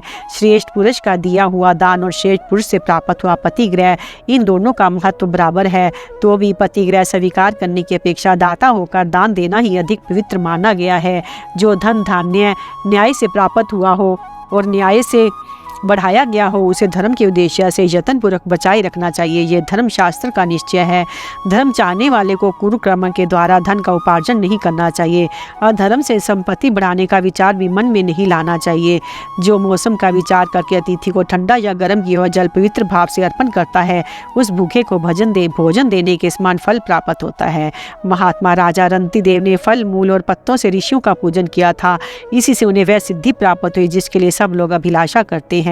महाराज शैव्य ने भी फल और पत्तों से ही माठर मुनि को संतुष्ट किया था, जिससे उन्हें उत्तम लोक मिला। प्रत्येक मनुष्य देवता, अतिथि, भृत्य वर्ग और पितरों का तथा अपना भी ऋणी होकर जन्म लेता है तथा उसे ऋण से मुक्त होने का यत्न करना चाहिए। वेदों का स्वाध्याय करके, ऋषियों के यज्ञ के अनुष्ठान से, देवताओं के श्राद्ध से, पितरों के तथा स्वागत सत्कार से अतिथियों के ऋण से छुटकारा होता है। इसी प्रकार वेदवाणी के श्रवण मनन, यज्ञ शेष, अन्न के भोजन तथा जीवों की रक्षा करने से मनुष्य अपने ऋण से मुक्त होता है। पुत्र आदि भृत्य वर्ग के पालन पोषण का आरंभ से ही प्रबंध करना चाहिए, इससे उनके ऋण से भी मुक्ति हो जाती है। ऋषि मुनियों के पास धन नहीं था, फिर भी वे अपने प्रयत्न से ही सिद्ध हो गए। उन्होंने विधि पूर्वक अग्निहोत्र करके सिद्धि प्राप्त की थी।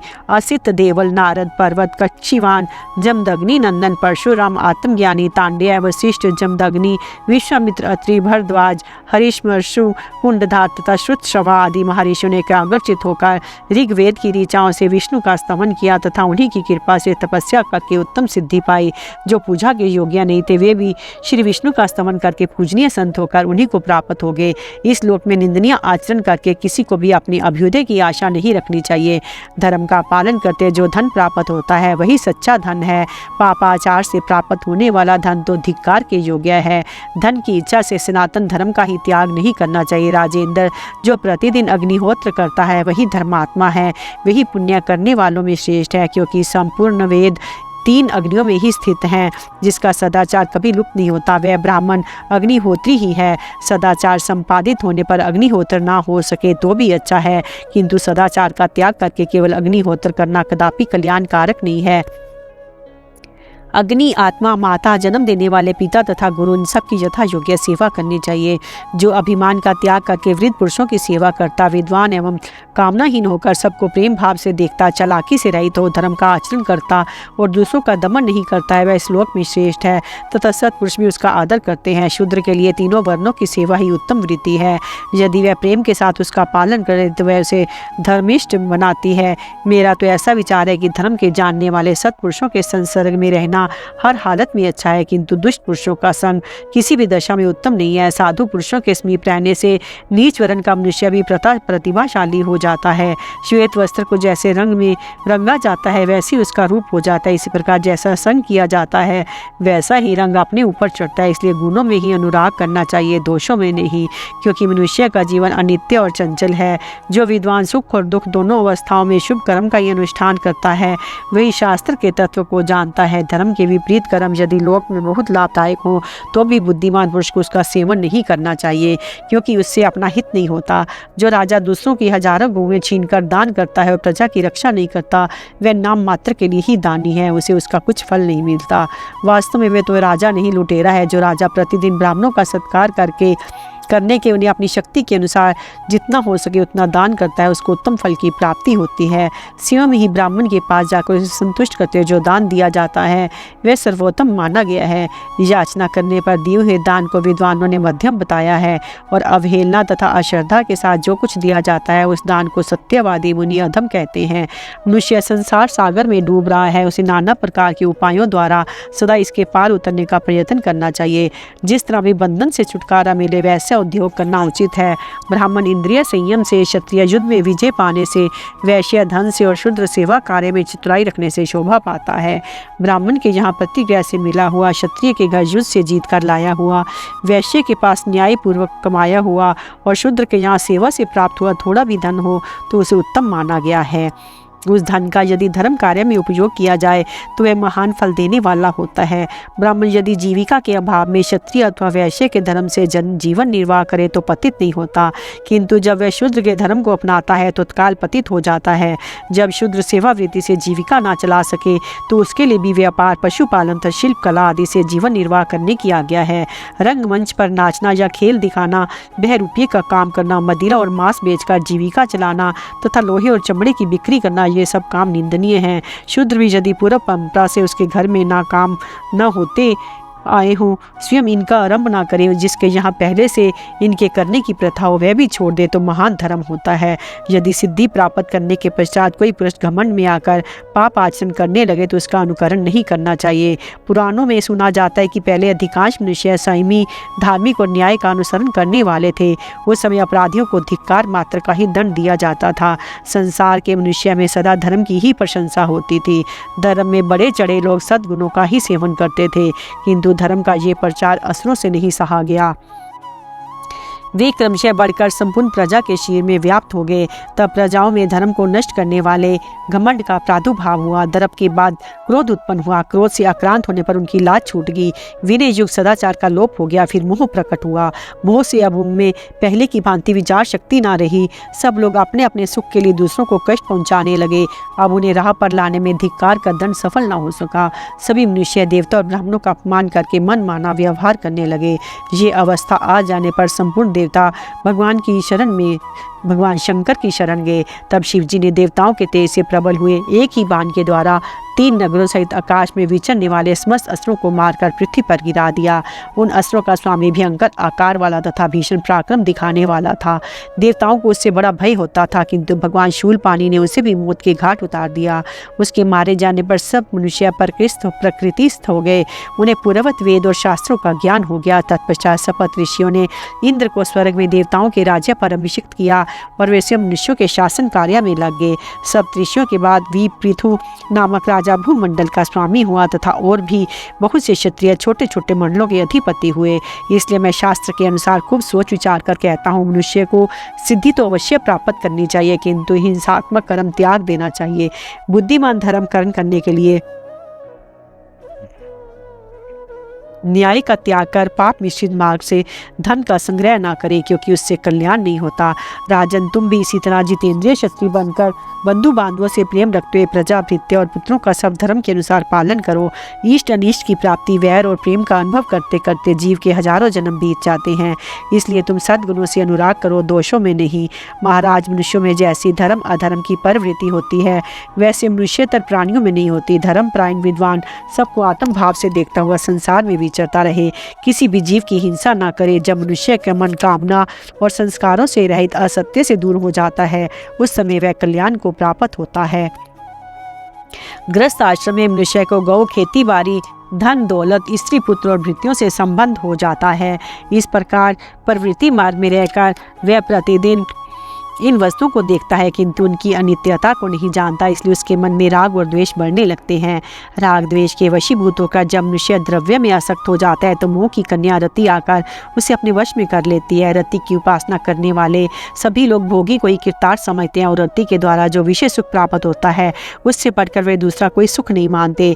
फिर उनके मन पर लोभ का अधिकार हो जाता है और वे आसक्तिवश अपने परिजनों की संख्या बढ़ाने लगते हैं। इसके बाद उनके पालन पोषण के लिए धन की इच्छा होती है। यद्यपि मनुष्य जानता है अमुक करना पाप है, फिर भी वे अपने धन के लिए उसे कर ही डालता है तथा बाल बच्चों के स्नेह में डूबे रहने के कारण जब उनमें से कोई मर जाता है तो उनके लिए वह बारंबार संतप्त होता है।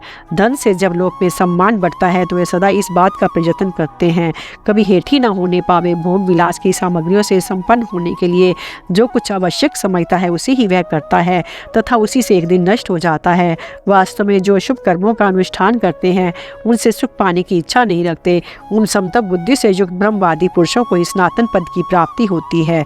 संसारी जीवों को तो जब उनके स्नेह के आधारभूत स्त्री पुत्र आदि का नाश हो जाता है, धन चला जाता है, रोग तथा चिंता से कष्ट उठाना पड़ता है तथा वैराग्य होता है। वैराग्य से आत्म तत्व की जिज्ञासा होती है। जिज्ञासा से शास्त्रों के स्वाध्याय में मन लगता है। स्वाध्याय से उसके मन में ये बात बैठ जाती है कि तप ही कल्याण का साधन है। राजन, संसार में ऐसी विवेकी मनुष्य दुर्लभ हैं जो स्त्री पुत्र आदि पय सुखों की ओर से उदासीन होकर तप में प्रवृत्त होने का निश्चय करता है। तप में सबका अधिकार है। हीन वरण के लिए भी तप का विधान है। तप ही जितेंद्रिय मनोनिग्रह संपन्न पुरुष को स्वर्ग की राह पर लाने वाला है। पूर्व काल में प्रजापति ने ब्रह्मपरायण और व्रत में स्थित होकर तप के द्वारा ही संसार की सृष्टि की थी। आदित्य, वसु, रुद्र, अग्नि, अश्विनी कुमार, विश्वदेव, साध्य, पितृ, मरुदगण, यक्ष, राक्षस, गंधर्व, सिद्ध तथा दूसरे स्वर्गवासी देवता तप से ही सिद्धि को प्राप्त हुए हैं। ब्रह्मा जी ने पूर्व काल में जिन ब्राह्मणों को उत्पन्न किया था वे तप के ही प्रभाव से पृथ्वी और आकाश को पवित्र करते हुए सर्वत्र विचरते थे। मृत्युलोक में जो गृहस्थ राजे महाराजे उत्तम कुलों में उत्पन्न देखे जाते हैं वे सब उनकी तपस्या का ही फल है। त्रिभुवन में कोई भी ऐसी वस्तु नहीं है जो तपस्या से दुष्प्राप्य हो। अतः मनुष्य सुख में हो या दुख में मन और बुद्धि से शास्त्र का विचार करके लोभ का परित्याग कर दे। असंतोष से दुख होता है। लोभ से मन और इंद्रियों में भ्रांति होती है। भ्रांति होने पर अभ्यास रहित विद्या की भांति मनुष्य की बुद्धि नष्ट हो जाती है। बुद्धि का नाश हो जाने पर वह विवेक खो बैठता है। इसलिए दुख की अवस्था में मनुष्य को उग्र तपस्या करनी चाहिए। जो अपने को प्रिय जान पड़ता है उसे सुख कहते हैं। जो मन के प्रतिकूल होता है वह दुख कहलाता है। तपस्या करने से सुख और ना करने से दुख होता है। इस प्रकार तप करने और ना करने का जो फल है उसको तुम भली भांति समझ लो। जो पाप रहित तप का अनुष्ठान करता है वह सदा कल्याण का भागी होता है तथा जिस पुरुष को धर्म तप और दान करने की इच्छा नहीं होती वह पाप का आचरण करता और नरक में पड़ता है। मनुष्य सुख में हो या दुख में जो सदाचार से कभी विचलित नहीं होता वही शास्त्रदर्शी माना जाता है। बाण को धनुष से छूटकर पृथ्वी पर गिरने में जितनी देर लगती है उतना ही समय सर्प स्पर्श इंद्रिय रसना नेत्र नासिका और कान के विषयों का सुख अनुभव करने में लगता है तथा जब वह सुख नष्ट हो जाता है उसके लिए मन में बड़ी वेदना होती है। इतने पर भी अज्ञानी पुरुष सर्वोत्तम मोक्ष सुख की प्रशंसा नहीं करते। सदा धर्म पालन करने वाले मनुष्य को कभी धन और भोगों की कमी नहीं होती। अतः गृहस्थ पुरुष को बिना प्रयत्न के प्राप्त हुए विषय का ही सेवन करना चाहिए। मेरे विचार से प्रयत्न तो सब धर्मोपार्जन के लिए ही करना उचित है।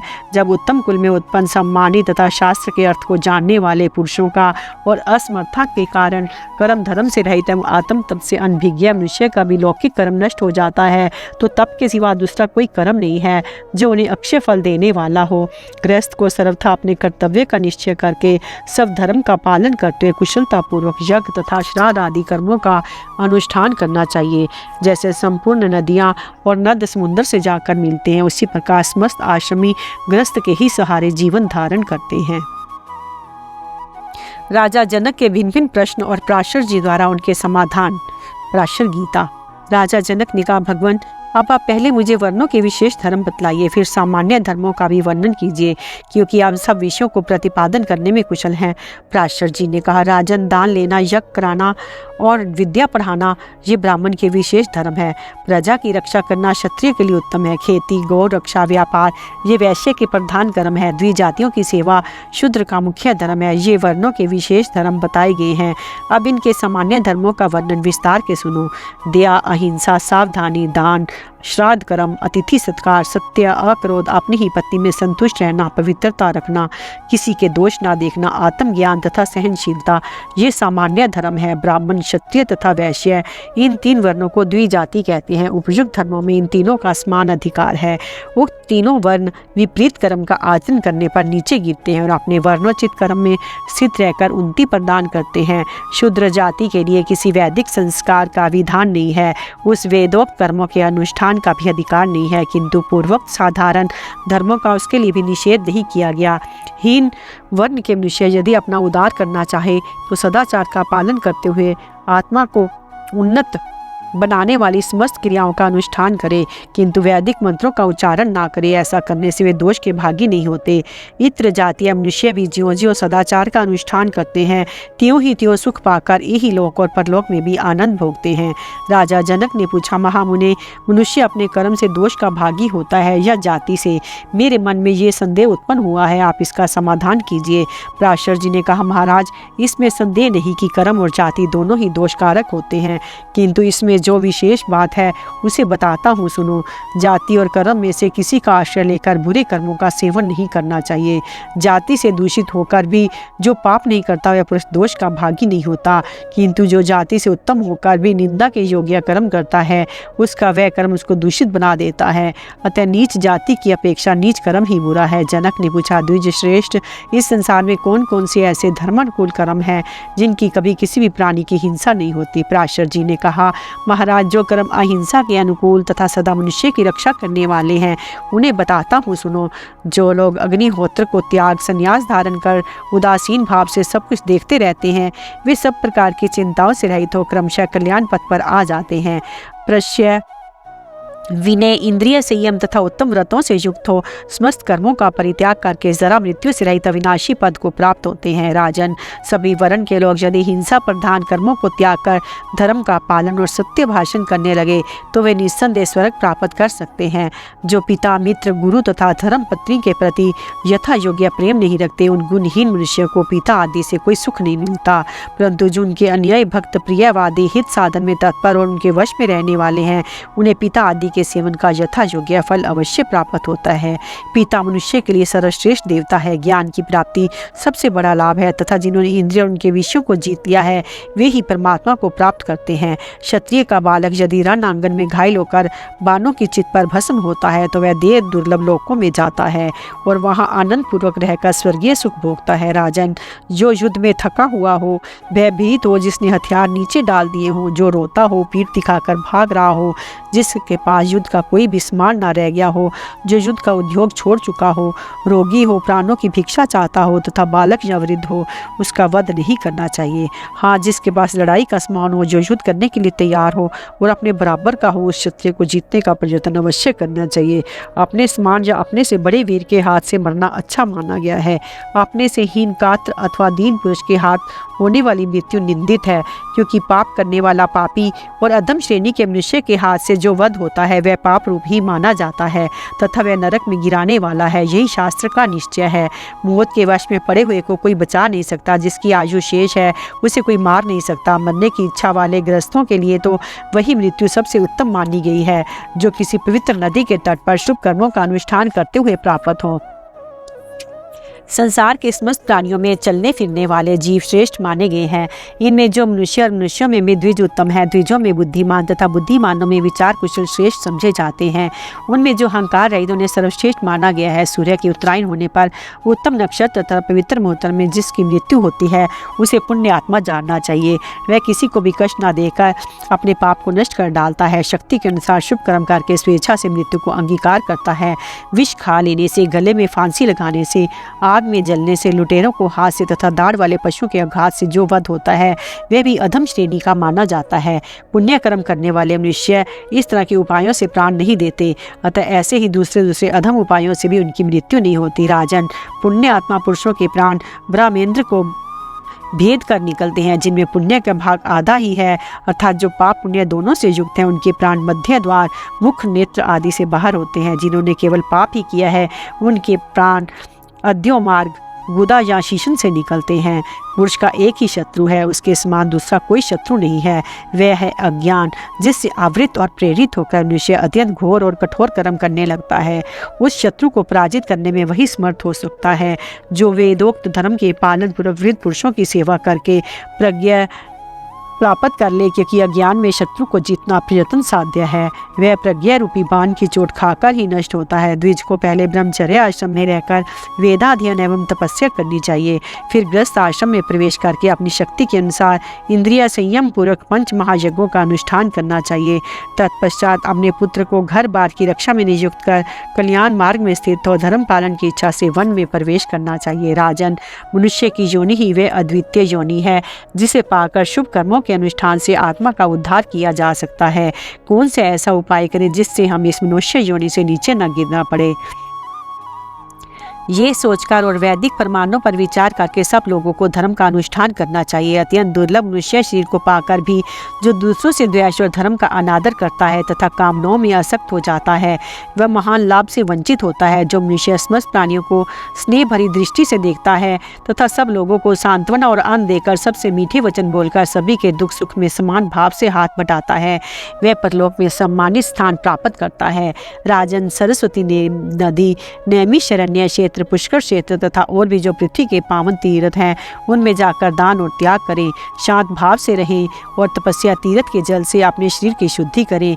मनुष्य अपनी शक्ति के अनुसार इष्ट पुष्टि, यजन, याजन, दान, पुण्य कर्मों का अनुष्ठान तथा श्राद्ध आदि जो भी उत्तम कार्य करता है वह सब ये अपने लिए ही करता है।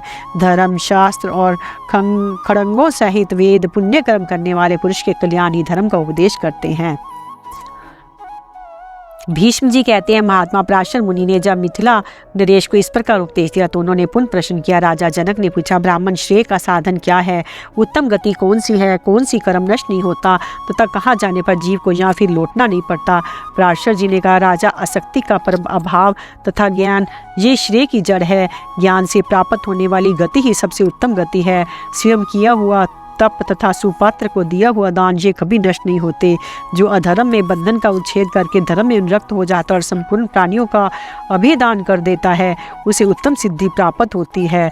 जो 1000 गौ तथा 100 घोड़े दान करता है तथा जो सब भूतों को अभेदान देता है, उनमें अभेदान करने वाला गौ और अश्व दान करने वाले से सदा बड़ा चढ़ा रहता है।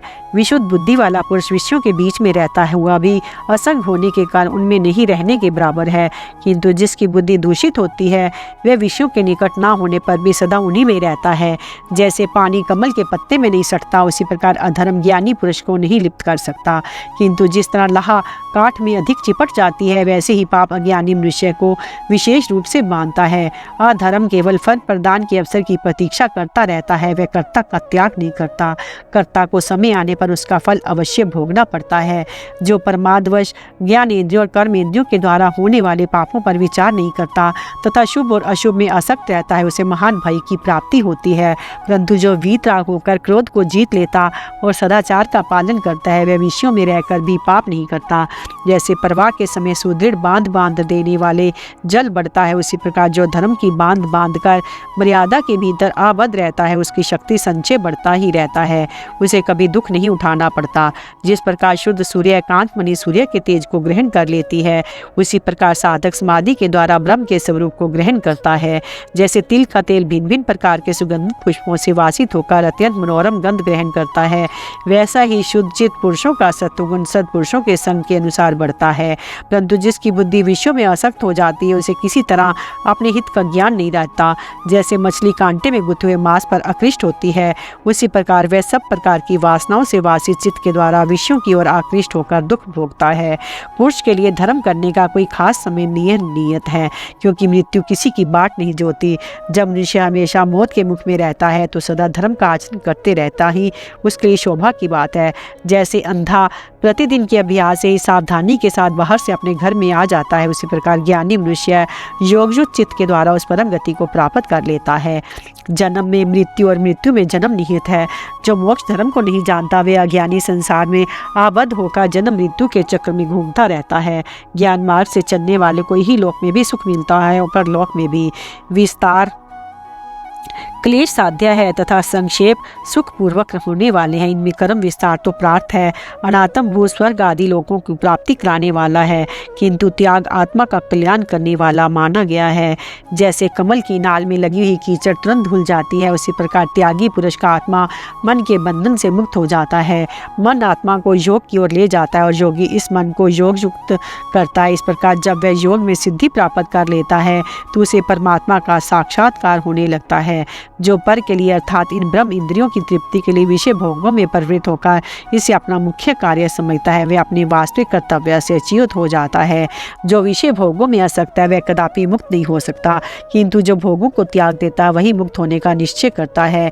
जैसे जन्म का अंधा रास्ते को नहीं देखता, वैसे ही शिष्णोदर प्रायण एवं अज्ञान से आवृत जीव माया रूप कुहासा से आच्छन्न होने के कारण मोक्ष के मार्ग को नहीं समझ पाता। जैसे वैश्य समुद्र मार्ग से व्यापार करने जाकर अपने मूलधन के अनुसार द्रव्य कमा कर लाता है, उसी प्रकार संसार सागर में व्यापार करने वाला जीव अपने कर्म और विज्ञान के अनुरूप उत्तम गति पाता है। दिन और रात्रि में संसार में बुढ़ापा का रूप धारण करके घूमती हुई मृत्यु समस्त प्राणियों को उसी प्रकार खाती रहती है जैसे सांप हवा पिया करता है।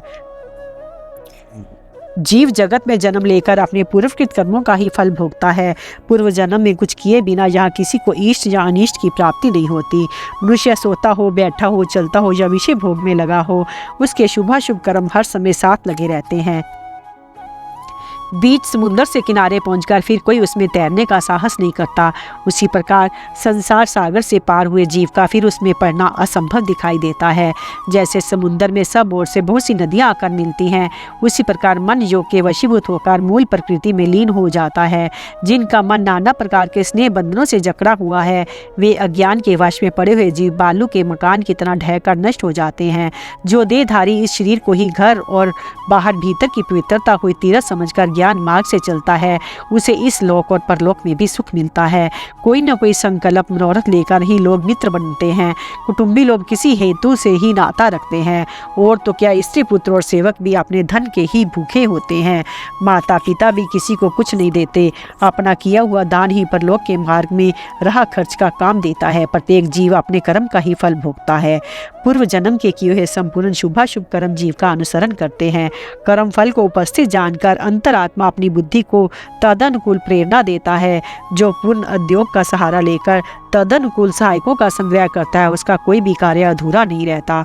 भीष्म जी कहते हैं, युधिष्ठिर, ज्ञानी महात्मा पराशर मुनि के मुख से इस यथार्थ उपदेश को सुनकर धर्मज्ञ में श्रेष्ठ राजा जनक बहुत प्रसन्न हुए। साध्य गणों को हंस का उपदेश।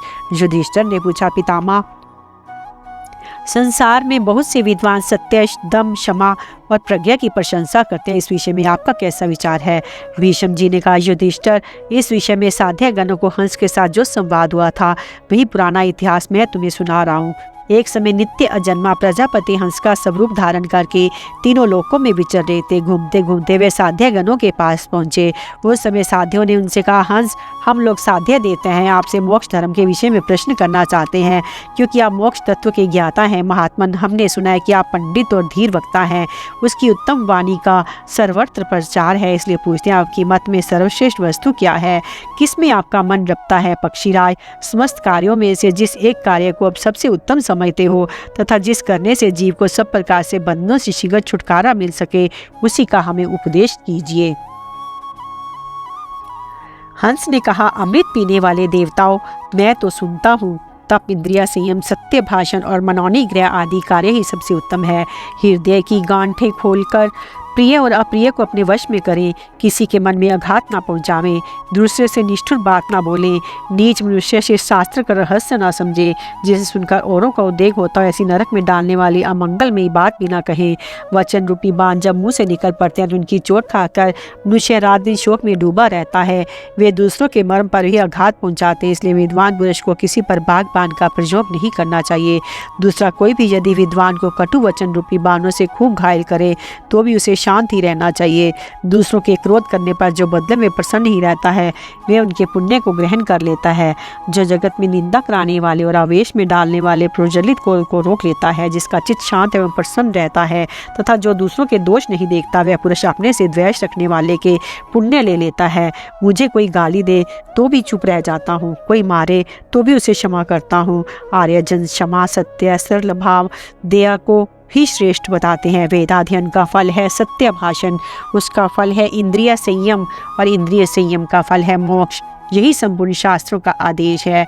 जो वाणी, मन, क्रोध, तृष्णा, उदर तथा जनेंद्रिय के प्रचंड वेग को सह लेता है उसी को मैं ब्राह्मण और मुनि मानता हूँ।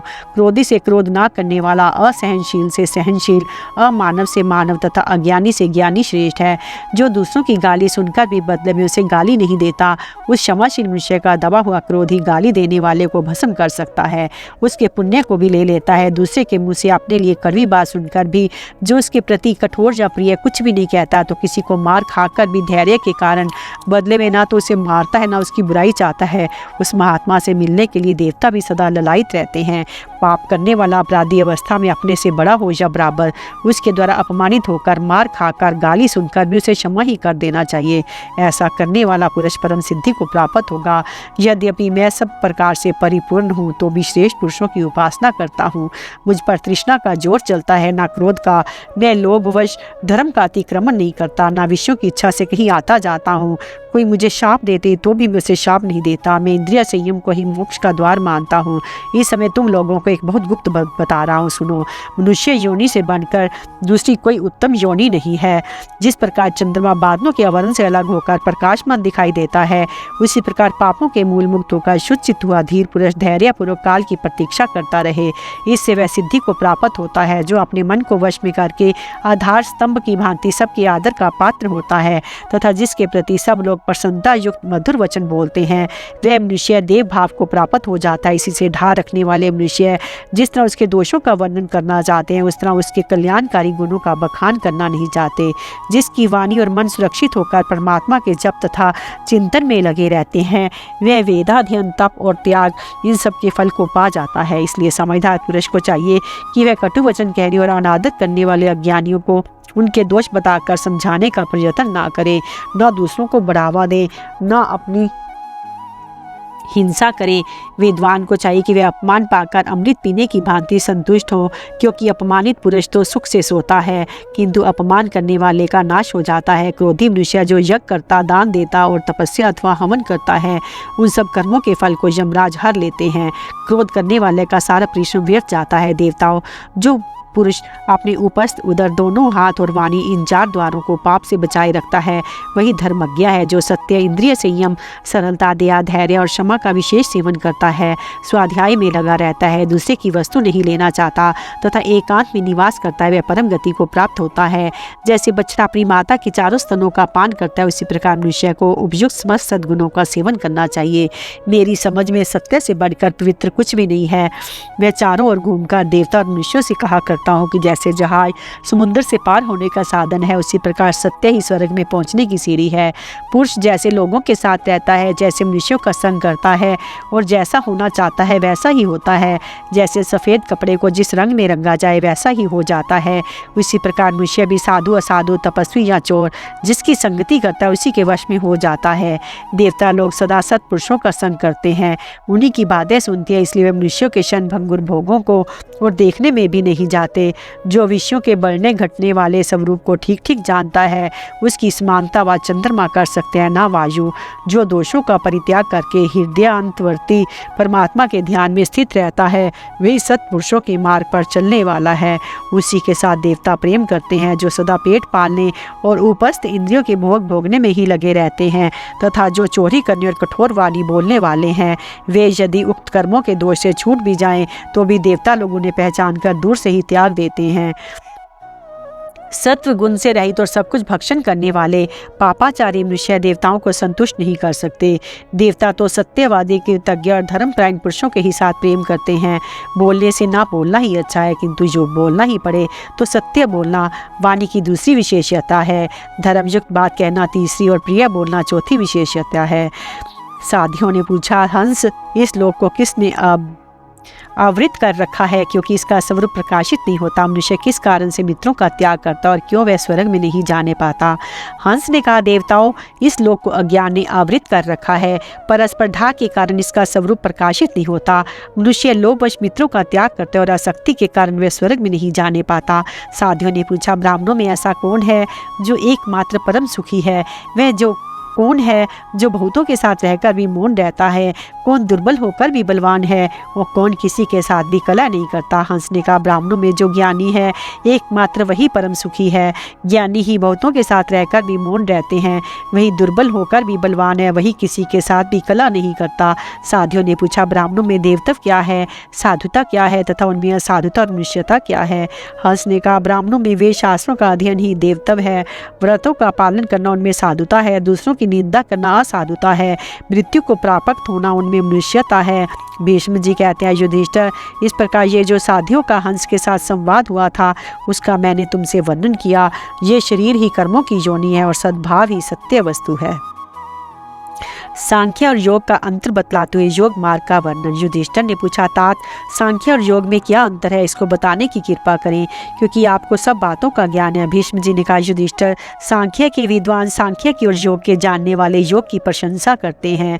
दोनों ही अपने अपने पक्ष के समर्थन में उत्तम उत्तम युक्ति और प्रमाण दिया करते हैं। योग के मनीषी विद्वान अपने मत को श्रेष्ठता में ये उत्तम युक्ति उपस्थित किया करते हैं। ईश्वर का अस्तित्व स्वीकार किए बिना भी किसी की भी मुक्ति कैसे हो सकती है? सांख्य मत के मानने वाले महाप्राज्ञ द्विज मुक्ति का कारण इस प्रकार बताते हैं कि सब प्रकार की गतियों को जानकर जो विषयों से विरक्त हो वही देह त्याग के अनंतर मुक्त होता है। दूसरे किसी उपाय से मोक्ष मिलना असंभव है। इस प्रकार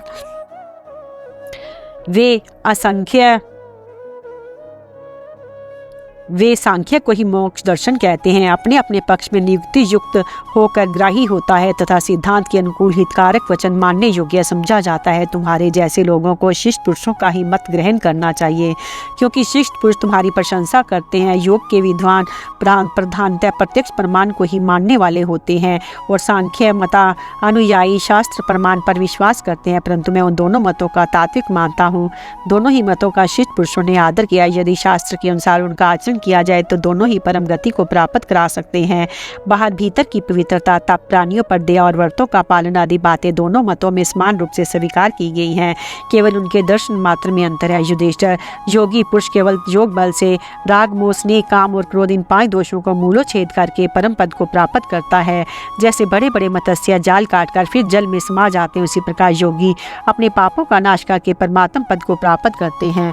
योग बल से संपूर्ण पुरुष लोभ के बंधन तोड़कर परम निर्मल कल्याण में मार्ग को प्राप्त होते हैं। किंतु जैसे थोड़ी सी आग पर बड़े बड़े ईंधन रख देने से वह जलने के बजाय बुझ जाती है, उसी प्रकार निर्मल योगी महायोग के साधन से दबकर नष्ट हो जाता है। परंतु वही आग जब हवा का सहारा पाकर प्रबल हो जाती है तो संपूर्ण पृथ्वी को भी तत्काल भस्म कर सकती है। इसी तरह योगी का भी योग बल बढ़ जाने से जब वह महाशक्ति संपन्न हो जाता है तो उसका तेज प्रकाशित होने लगता है। उसमें प्रलयकालीन सूर्य की भांति समस्त जगत को सुखा डालने की शक्ति आ जाती होती है। जिस प्रकार कमजोर मनुष्य पानी के वेग से बह जाता है, उसी तरह दुर्बल योगी विषयों से विचलित हो जाता है, किंतु उसी महान प्रवाह को जैसे हाथी रोक देता है, वैसे ही योग का महान बल पाकर योगी भी समस्त विषयों को रोक लेता है। योग शक्ति संपन्न पुरुष स्वतंत्रता पूर्वक प्रजापति, ऋषि, देवता तथा पंच महाभूतों में प्रवेश कर जाता है। अमित तेजस्वी योगी के ऊपर क्रोध में भरे यमराज, अंतक और भयंकर पराक्रम दिखाने वाली मौत का भी जोर नहीं चलता। वह योग बल पाकर अपने हजारों रूप बना सकता और उनके सबके द्वारा इस पृथ्वी पर विचर सकता है। फिर तेज को समेट लेने वाला सूर्य की भांति वह उन सभी रूपों को अपने में लीन करके उग्र तपस्या में प्रवृत्त हो जाता है। बलवान योगी बंधन तोड़ने में समर्थ होता है। इसमें तनिक भी संदेह नहीं कि उसमें अपने को मुक्त कराने की पूर्ण शक्ति होती है। राजन, मैं दृष्टांत के लिए योग से प्राप्त होने वाले कुछ सूक्ष्म शक्तियों का पुनः तुमसे वर्णन करूंगा तथा आत्म समाधि के लिए जो चित्त की धारणा की जाती है उसके विषय में जो कुछ सूक्ष्म दृष्टांत बतलाऊंगा, सुनो। जिस प्रकार सदा सावधान रहने वाला धनुधर वीर चित्त को एकाग्र करके प्रहार करने पर लक्ष्य को भेद डालता है, उसी प्रकार जो योगी मन को परमात्मा के ध्यान में लगा देता है वह निस्संदेह मोक्ष को प्राप्त कर लेता है। जैसे सिर पर रखे हुए तेल से भरे पात्र की ओर ध्यान रखने वाला पुरुष सावधान एवं एकाग्रचित होकर सीढ़ियों पर चढ़ जाता है और जरा भी तेल नहीं छलकता, उस तरह योगी भी योग युक्त होकर आत्मा को परमात्मा में स्थिर करता है। उस समय उसका आत्मा अत्यंत निर्मल तथा सूर्य के समान तेजस्वी हो जाता है। जैसे सावधान मल्लाह समुद्र पड़ी हुई नाव को शीघ्र ही किनारे पर लगा देता है, उसी प्रकार योग के अनुसार तत्व को जानने वाला पुरुष समाधि के द्वारा मन को परमात्मा में लगाकर देह का त्याग करने के अनंतर दुर्गम स्थान को प्राप्त होता है। जिस तरह अत्यंत सावधान सारथी अच्छे घोड़ों को रथ में जोतकर धनुधर वीर को तुरंत अभीष्ट स्थान पर पहुंचा देता है, वैसे ही धारणाओं में एकाग्र चित्त हुआ योगी लक्ष्य की ओर छोड़े हुए बाण की भांति शीघ्र परम पद को प्राप्त करता है। जो योगी समाधि के द्वारा आत्मा को परमात्मा स्थिर भाव से बैठा रहता है, वे अपने पाप को नष्ट करके पवित्र पुरुषों को मिलने वाले अविनाशी पद को प्राप्त होता है। योग के महान व्रत में एकाग्रचित रहने वाला जो योगी नाभि, कंठ, मस्तक, हृदय, वक्षस्थल, नाक, कान और नेत्र आदि स्थानों से धारणा के द्वारा आत्मा की परमात्मा के साथ युक्त करता है, वे अपने शुभाशुभ कर्मों को शीघ्र ही भस्म कर डालता है और इच्छा करते ही उत्तम योग का आश्रय लेकर मुक्त हो जाता है। युधिष्ठिर ने पूछा, पितामह, योगी कैसा आहार करे, किन किन को जीते तो उसे योग शक्ति प्राप्त होती है? भीष्म जी ने कहा, जो धान की खुद्दी और तिल की खली खाता तथा घी तेल का परित्याग करता है उसी को योग बल की प्राप्ति होती है। दीर्घ काल तक प्रतिदिन एक बार जौ की रूखी लपसी खाने वाले योग का साधक सुचित होकर योग बल की प्राप्ति कर सकता है। जो योगी दूध में पानी मिलाकर कुछ समय तक दिन में एक बार पीता है, वह 15 दिनों में एक बार पीता है, तत्पश्चात 1 महीने में, 1 ऋतु में और 1 वर्ष में एक बार उसे ग्रहण करता है तो उसको भी योग शक्ति प्राप्त होती है। काम, क्रोध, शीत, उष्ण, वर्षा, भय, शोक, श्वास, मनुष्य को प्रिय लगने वाले विषय, दुर्जय, असंतोष, घोर तृष्णा, स्पर्श, निद्रा तथा आलस्य को जीतने वाले वीतराग, महाप्राज्ञ, महात्मा पुरुष स्वाध्याय तथा ध्यान का संपादन करके बुद्धि के द्वारा परमात्मा के सूक्ष्म स्वरूप का प्रकाश करते हैं। विद्वान ब्राह्मणों ने योग के इस महान पथ को दुर्गम बतलाया है। कोई विरला ही इस मार्ग को कुशलता पूर्वक तय कर सकता है। ये बहुत सर्पों, कीड़े मकोड़ों, गड्ढों और कांटों से भरे हुए निर्जल वन की भांति दुर्गम है।